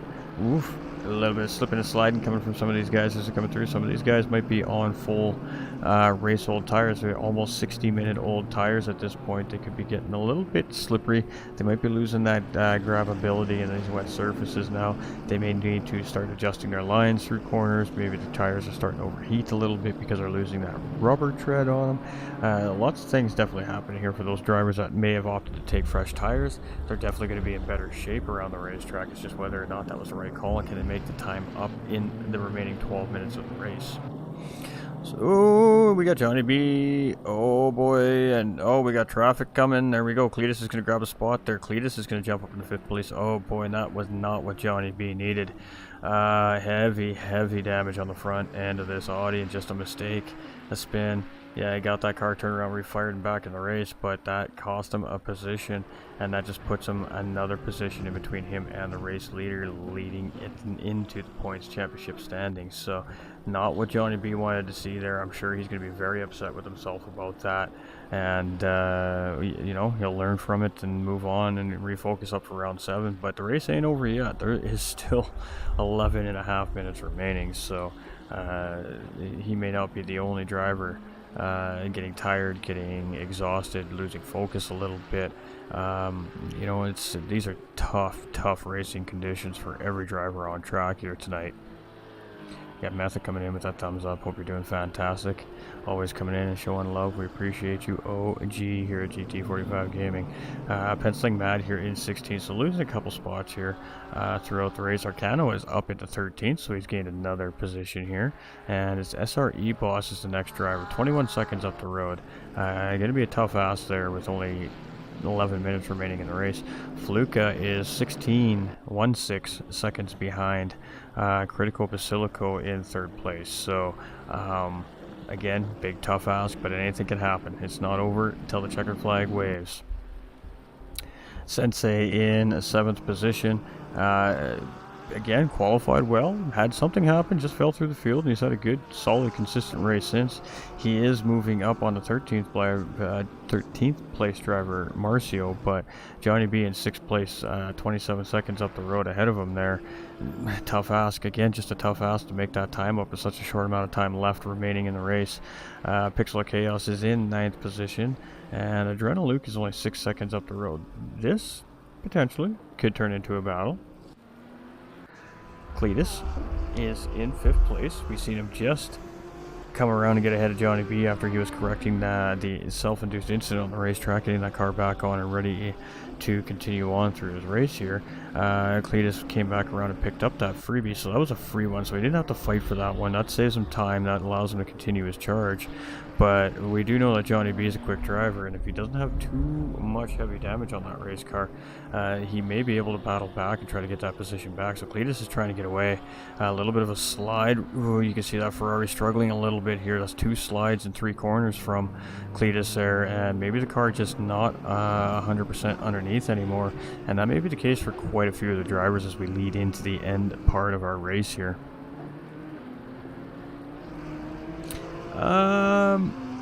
You know, there might be, John, there might be something I'm unaware of. I haven't done full research on the new update yet, so I can't really unofficially answer that question for you at the moment.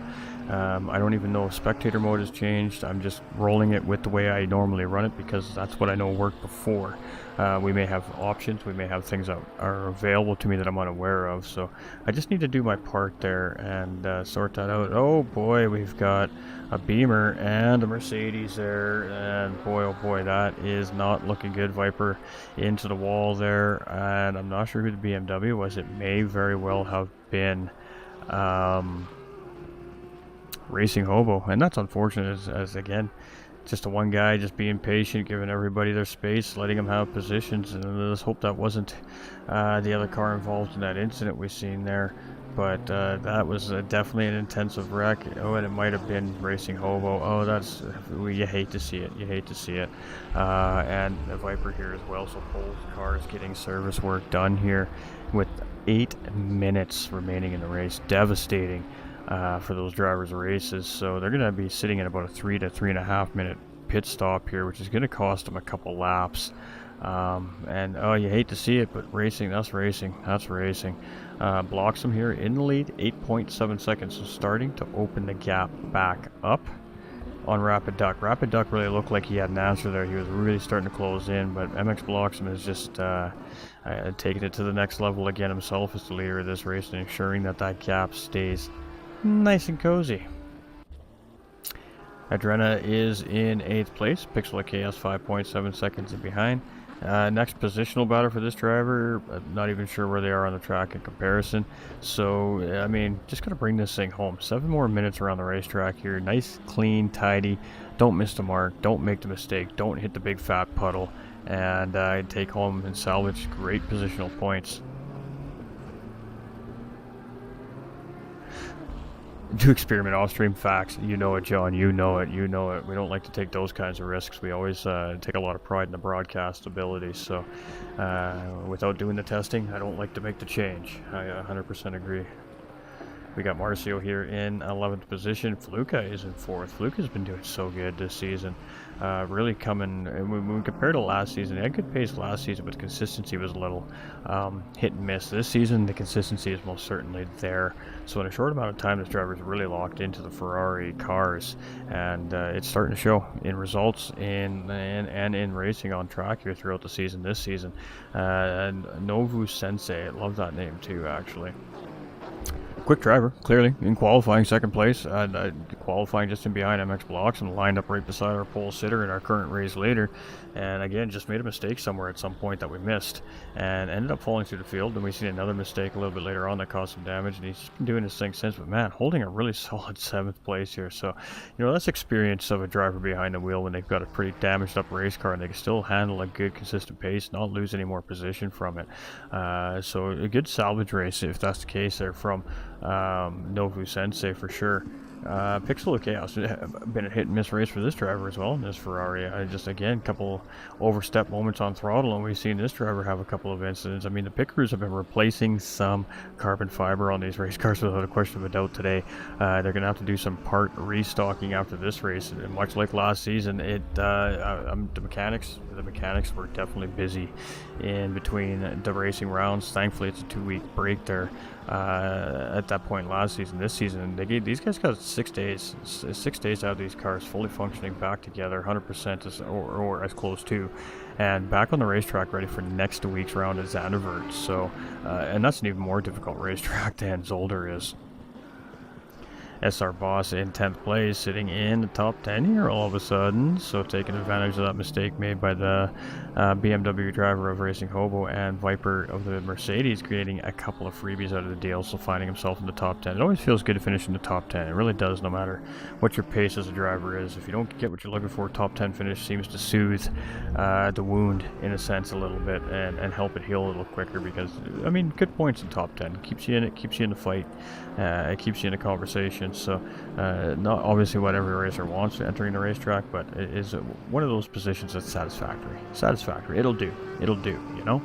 Nedward here in 17th position. Alright, so it's critical, 10 seconds behind Rapid Duck. So losing pace on Rapid Duck. Rapid Duck's clearly trying to step up the pace to respond to the leader MX Bloxham, who is, you know, maybe not that far ahead of Rapid Duck. Let's go take, whoa, we got a back marker off on the side of the track there, so doing a great job at just staying out of the way there, but another red Ferrari in the sand, and that's not a good place to be with how much range here. It might be stuck in the sand there, and that could potentially bring out a full course caution with 3.5 minutes to go. Wouldn't that be something?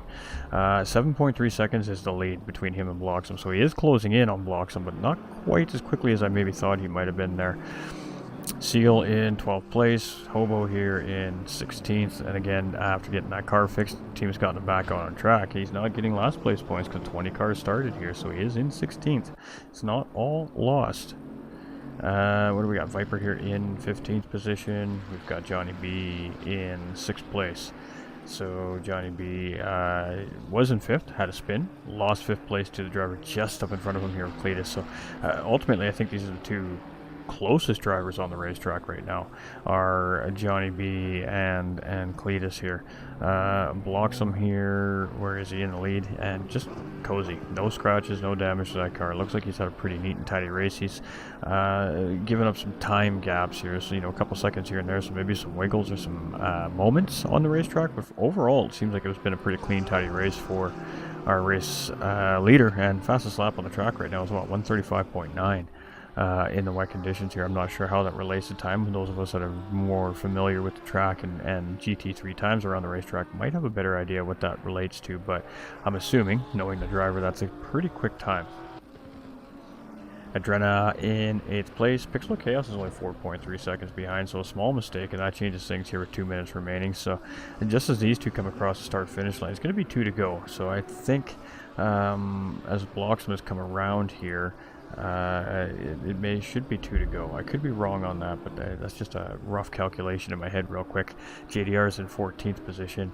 He's been battling the storm all day long, so to speak, and he's still got that Lamborghini on track, and that Lamborghini is still looking beauty. Still looking beauty. I love that blue, white, and red. It's looking real good. Penciling Mad is in 13th position. So up, down, and all around is been up and down the grid here. So in this driver, the number 444 Porsche, but still there and still doing his thing and looking good on track. Marcio, 11th position. So I thought maybe that he wasn't going to get close to that top 10, but boy, oh boy, finding himself just outside of it here again in 11th place. But he does have MX Bloxham, the race leader, kind of starting to poke up towards the tailpipe a little bit there. Fluke is in 4th place, and I can't even see the next positional driver in front of him, which means it's a large gap, over 20 seconds. Cletus is 4 seconds in behind. That is a potential battle for position.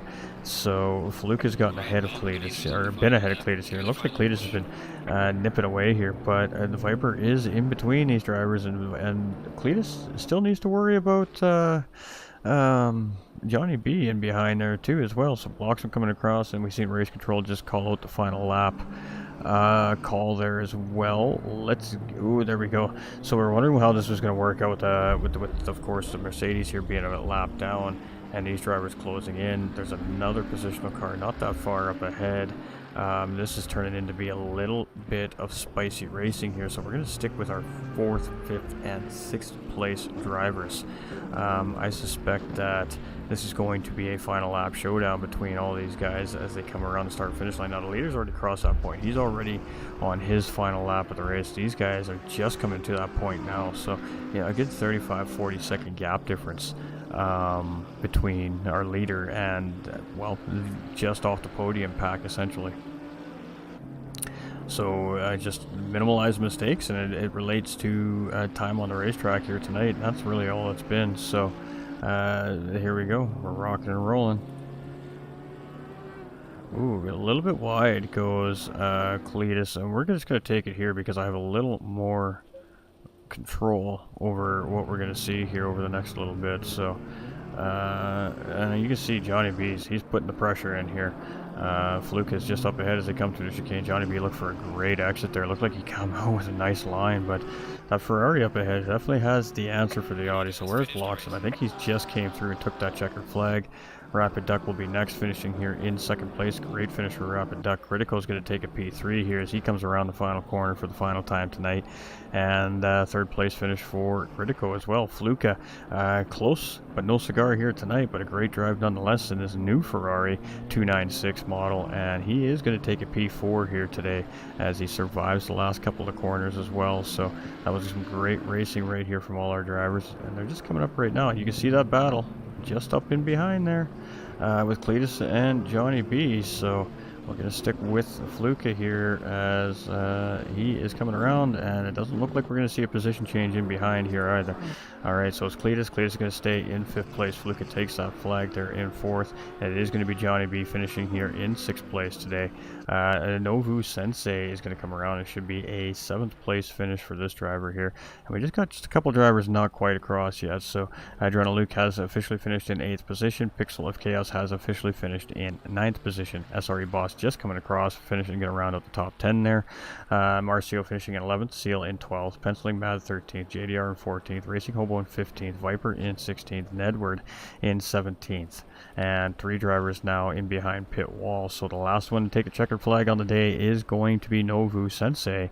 And it's a good solid 7th place finish for his first race of the season. So tough racing tonight and a great solid racing finisher. And MX Bloxham, of course, holding fastest lap on the track throughout the race. So pole position, fastest lap, and the race win for MX Bloxham, and potentially takes over championship points lead coming into round 7 as well. So big day of racing for MX Bloxham coming in.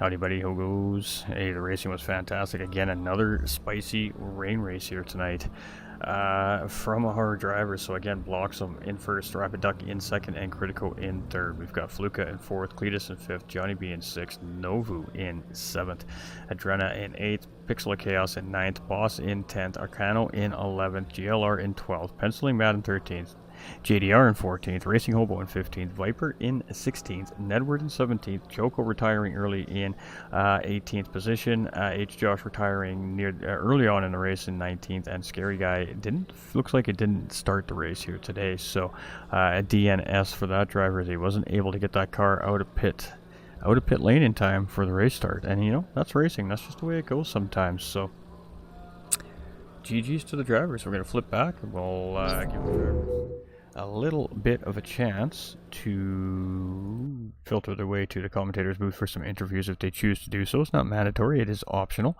And in the meantime, we'll let you guys watch the video made by one of the great members here at the Infinite Racing League community.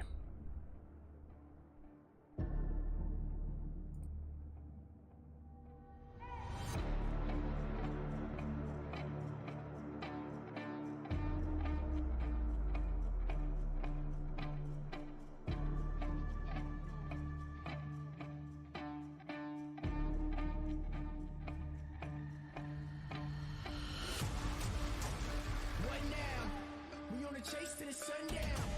We on the chase to the sun up. What's up? Leading the line when we run up. Chasing, chasing, chasing.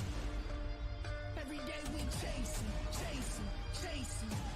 No time to be wasted. Look, faking the lead, we don't follow. We need it now, not tomorrow. Don't care what they say, not changing the pace. Working too hard to be last in the race. So much time in the day, and it ain't none to waste. Working this hard to be one of the greats. Whatever it takes, put that on the plate. Life is a gamble, we raising the stakes. Moving the bar up so high.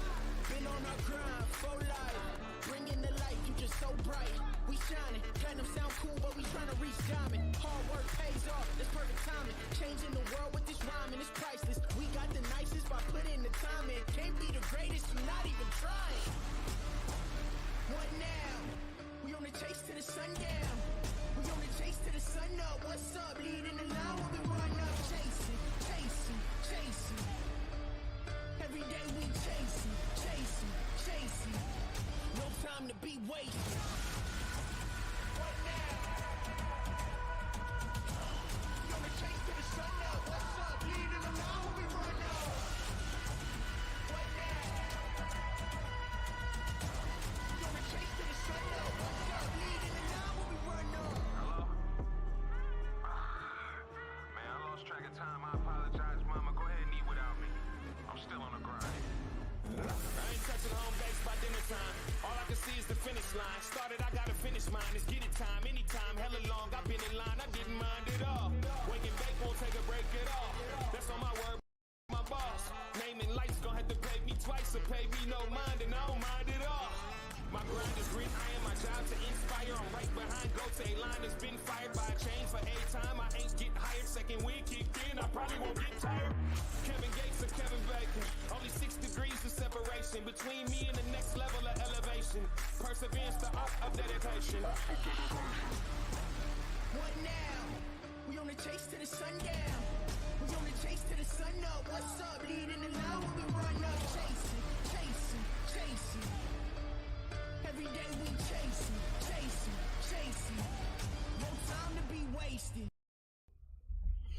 All right, ladies and gentlemen, great little view there. So we do have a couple of our drivers here hanging out with us for interviews.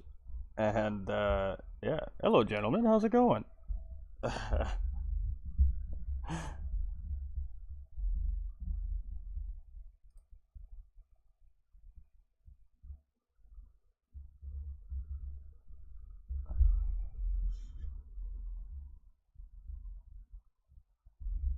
Oh, you're. I can hear you. The viewers can't yet. You're good. All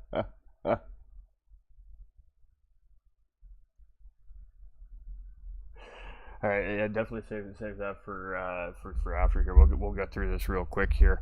All right, ladies and gentlemen. So we got two of our three podium finishers here, and again, it's not a required thing by our drivers here. This is just something that's optional for them if they feel like they want to come and talk a little bit about how they felt their day went. And we're going to talk about Rapid Duck. We have seen this gentleman week in and week out. He's quick. He has great pace. He does typically really well in qualifying, and had a great race in the rain here today. A couple of oopsie moments on the racetrack, but for the most part, the top three drivers really making or minimalizing on their mistakes in the rain. So a really tough day of racing to start with here. Obviously today at Zolder, this is 2 seasons in a row where this track just doesn't want to seem to play nice for the racers. So compared to the first season's race, it looked like a lot of the drivers really had a better handle on the extreme conditions on the racetrack. Now, was that just due to past information from that previous season, or maybe just a different approach from the drivers after experiencing that 80-minute race last season at this track under these conditions?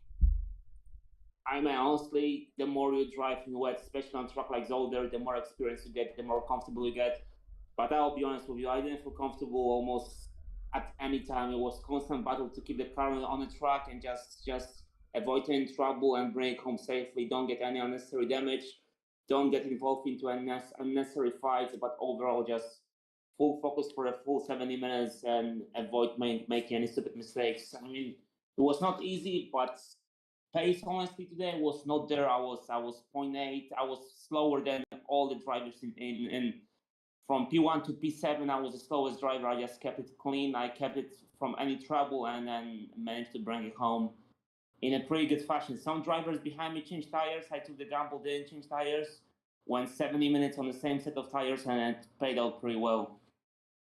Absolutely, and I mean, strategy is sometimes key to success, obviously, especially in endurance racing and in tough conditions like this. That was a big discussion midway through the race, whether or not the driver is going to opt to take fresh tires when they finally do make that pit stop. And it's not just obviously racing for position that's the issue, and under these extreme conditions, you have pit stop sequences, you have drivers that have struggled early on in the race.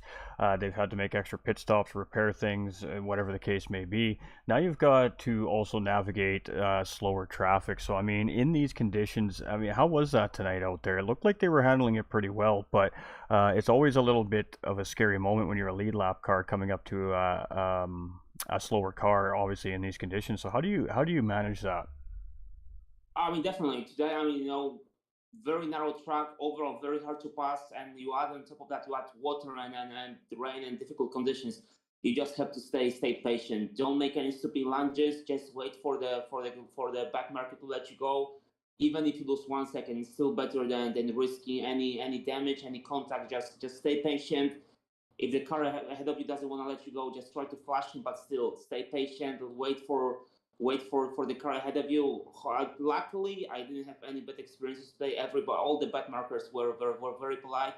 We're moving to the side. So, I mean, as usual here, I never had any bad experiences with bad markers. But the most important is really stay patient. Don't do any stupid mistake. Don't lunge. Don't compromise your line.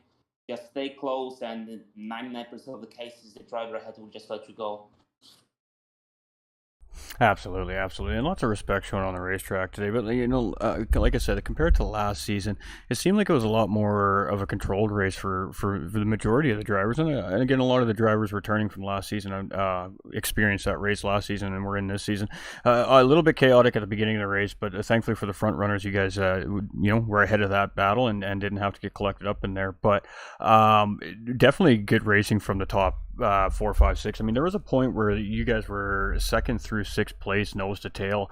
Heavy rain, you got overspray. How do you really locate where your braking points is in that situation? Are you looking for secondary visual markers, or are you just relying kind of on muscle memory and experience with that racetrack? I mean, I was in a good position because I was the second car. Everybody was behind me. I was the slowest car through P2 for P6. I was hands on the slowest driver. But as long as I didn't make any mistake, there is really no position to pass without them making any contact. So for a good 25 minutes, I kept Luca and all the guys behind me, and then I made one mistake, let Luca go, and that was it. But I mean, in conditions like this, as long as you don't make any stupid mistake, it's just so difficult to pass. I was just lucky to hold everybody up. I knew once I let them go, there is no more racing for me. I mean, hands down, their pace was half a second faster each lap than me. So I just stuck to the racing line, parked it on every apex, and didn't let them go. And I mean, it worked out pretty well. Luca eventually passed me, and I mean, once he passed me, he was gone. Within 2 laps, he put a big gap on me, and that's all I really seen him. But then he had some moments he spun, unfortunately, so I just went through. But as I said, I mean, the pace was not there today. I just tried to keep it clean, stay out of any trouble, block the traffic behind me, not let anybody go, and just go as long as possible, and then just put 1 liter in and hope for the best. I was just hoping that my tires wouldn't die, but as it turned out, my fastest lap was, I believe, with 10 minutes to go, which I didn't really expect. Absolutely, and I mean, obviously, a new update had just recently come down the line here on ACC PS5 version, and with that update, of course, came a great racetrack, but it also came some updated versions of some of our manufacturers' race cars here in the GT3 version. Of course, that was the big one, the Ferrari 296 coming in, lots of hype around that, but not only that, the Porsche and the Lamborghinis as well coming in, and of course, we've seen all three of those new versions of the cars on the racetrack, and some of you guys opting just to stick with the cars that you've been racing with this season. You feel comfortable with that? Is that the reasoning behind it, or did you just want to see how these quote unquote older race cars stack up against the newer race cars? I mean, honestly, I've always been. I mean, even back in the day when I was racing on PS4, I was always racing McLaren, and since I switched to PS5, it's been only BMW for me. But I already done some testing. I mean, the 296 is an incredible car, all around, very, very, very fast. I mean, amazing car. I think right now the fastest car all around on the grid. I did some testing using the new McLaren GT Evo. Amazing car. That's going to be probably my choice. I already done some racing. I'm pretty sure that's going to be my choice for the next season of both Saturday, Sundays, and Monday series.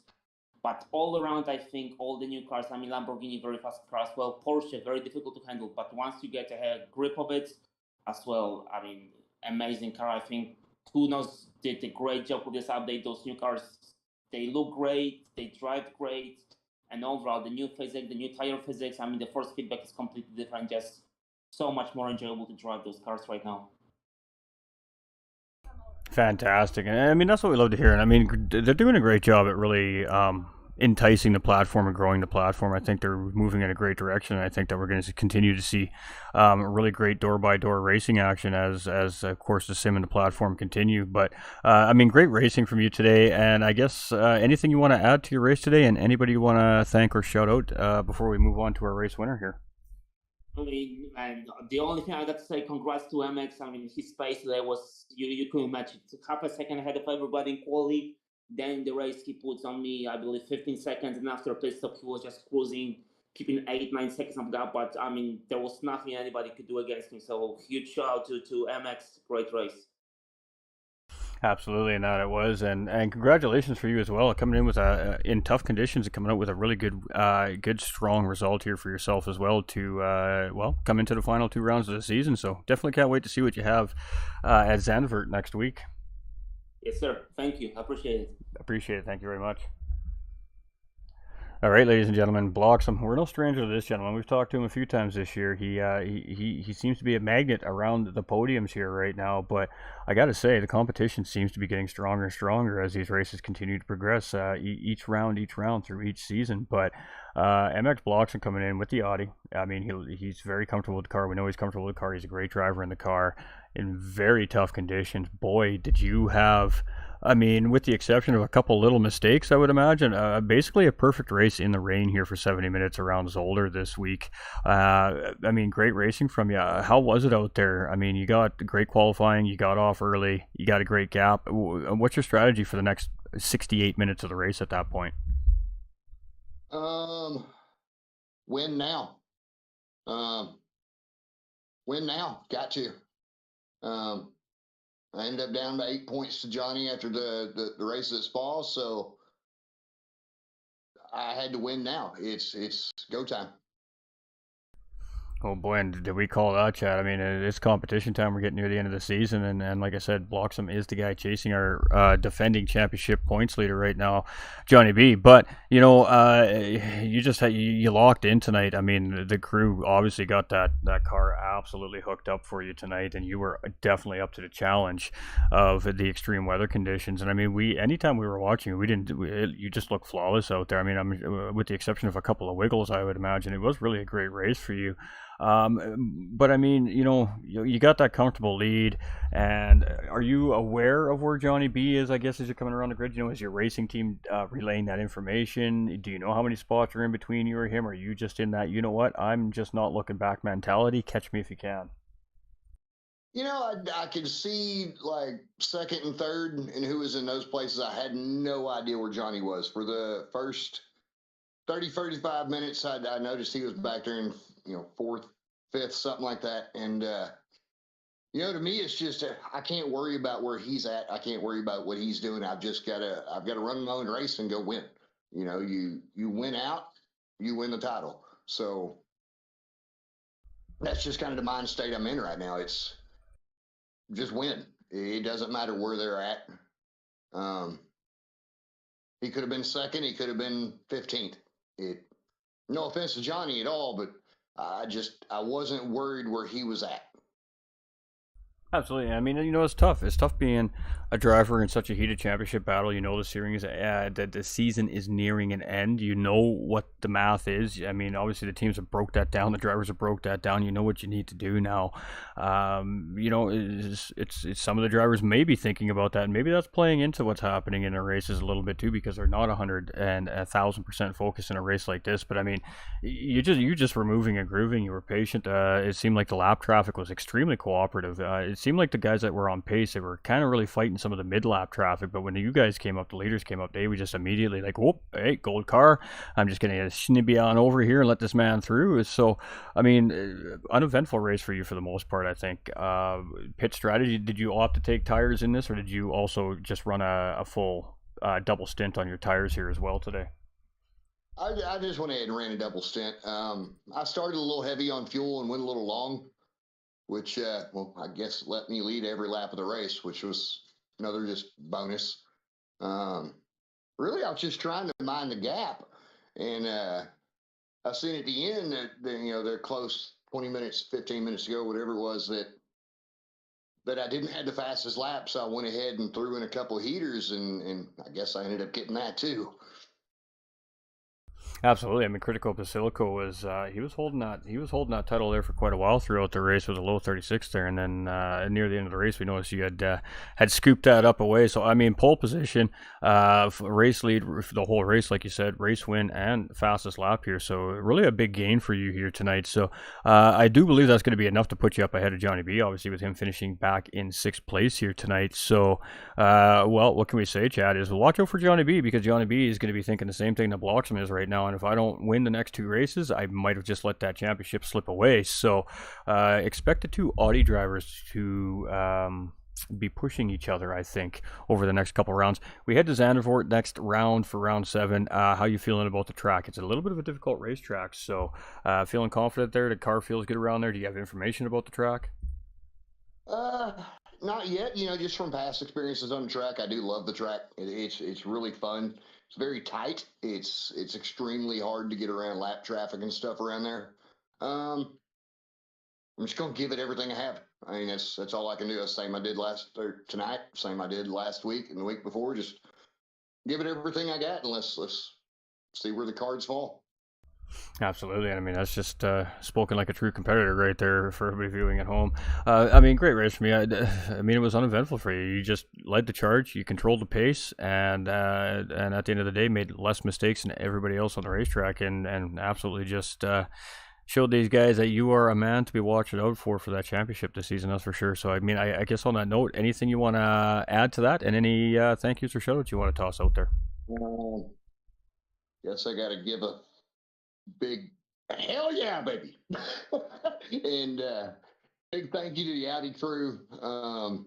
Big thanks to everybody who showed up tonight. Big thanks again to the admin crew that they help keep these races going every week. Man, it was awesome. It just I needed that kind of race.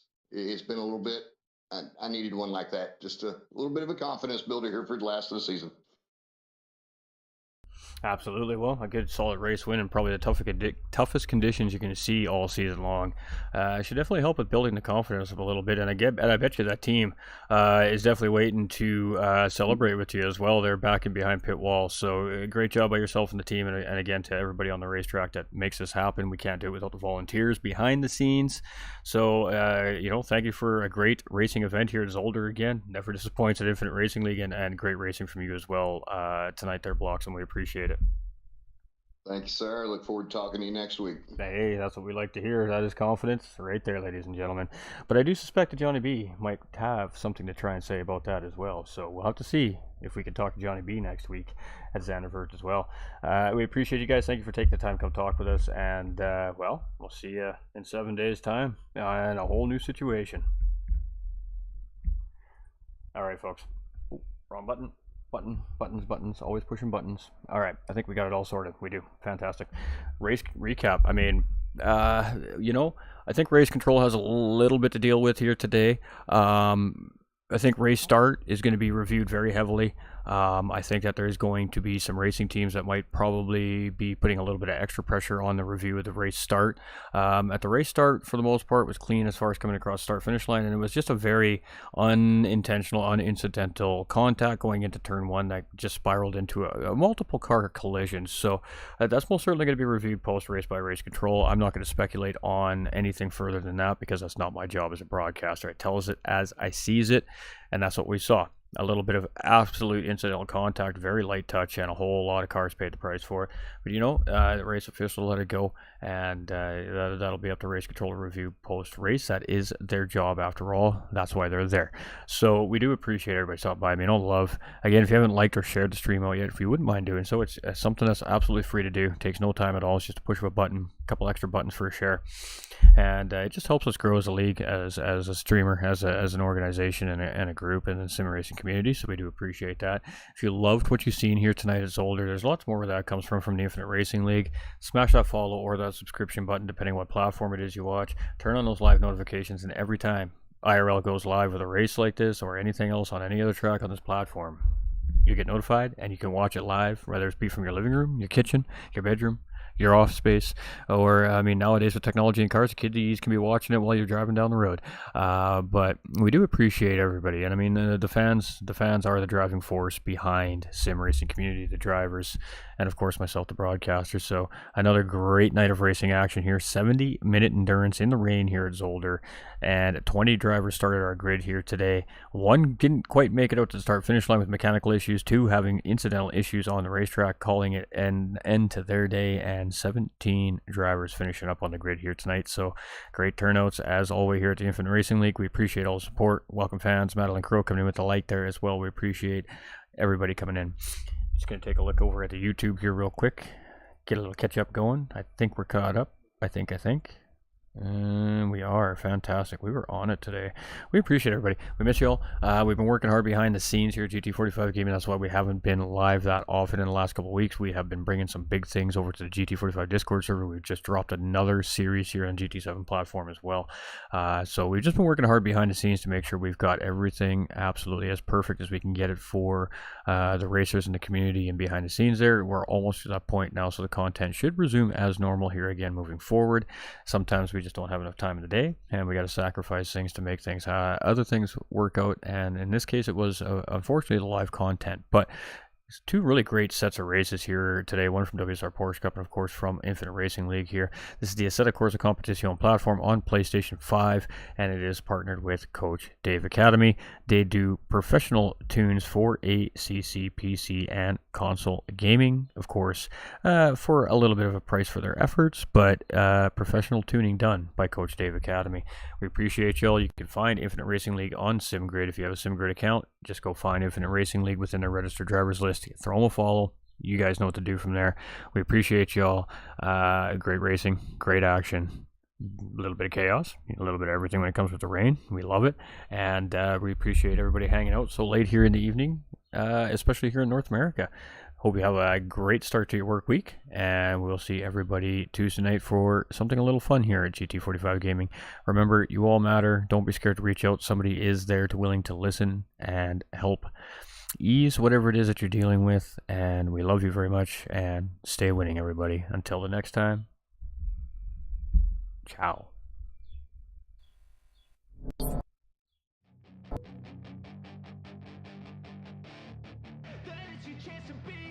Hey kid, don't ever let them get inside your head.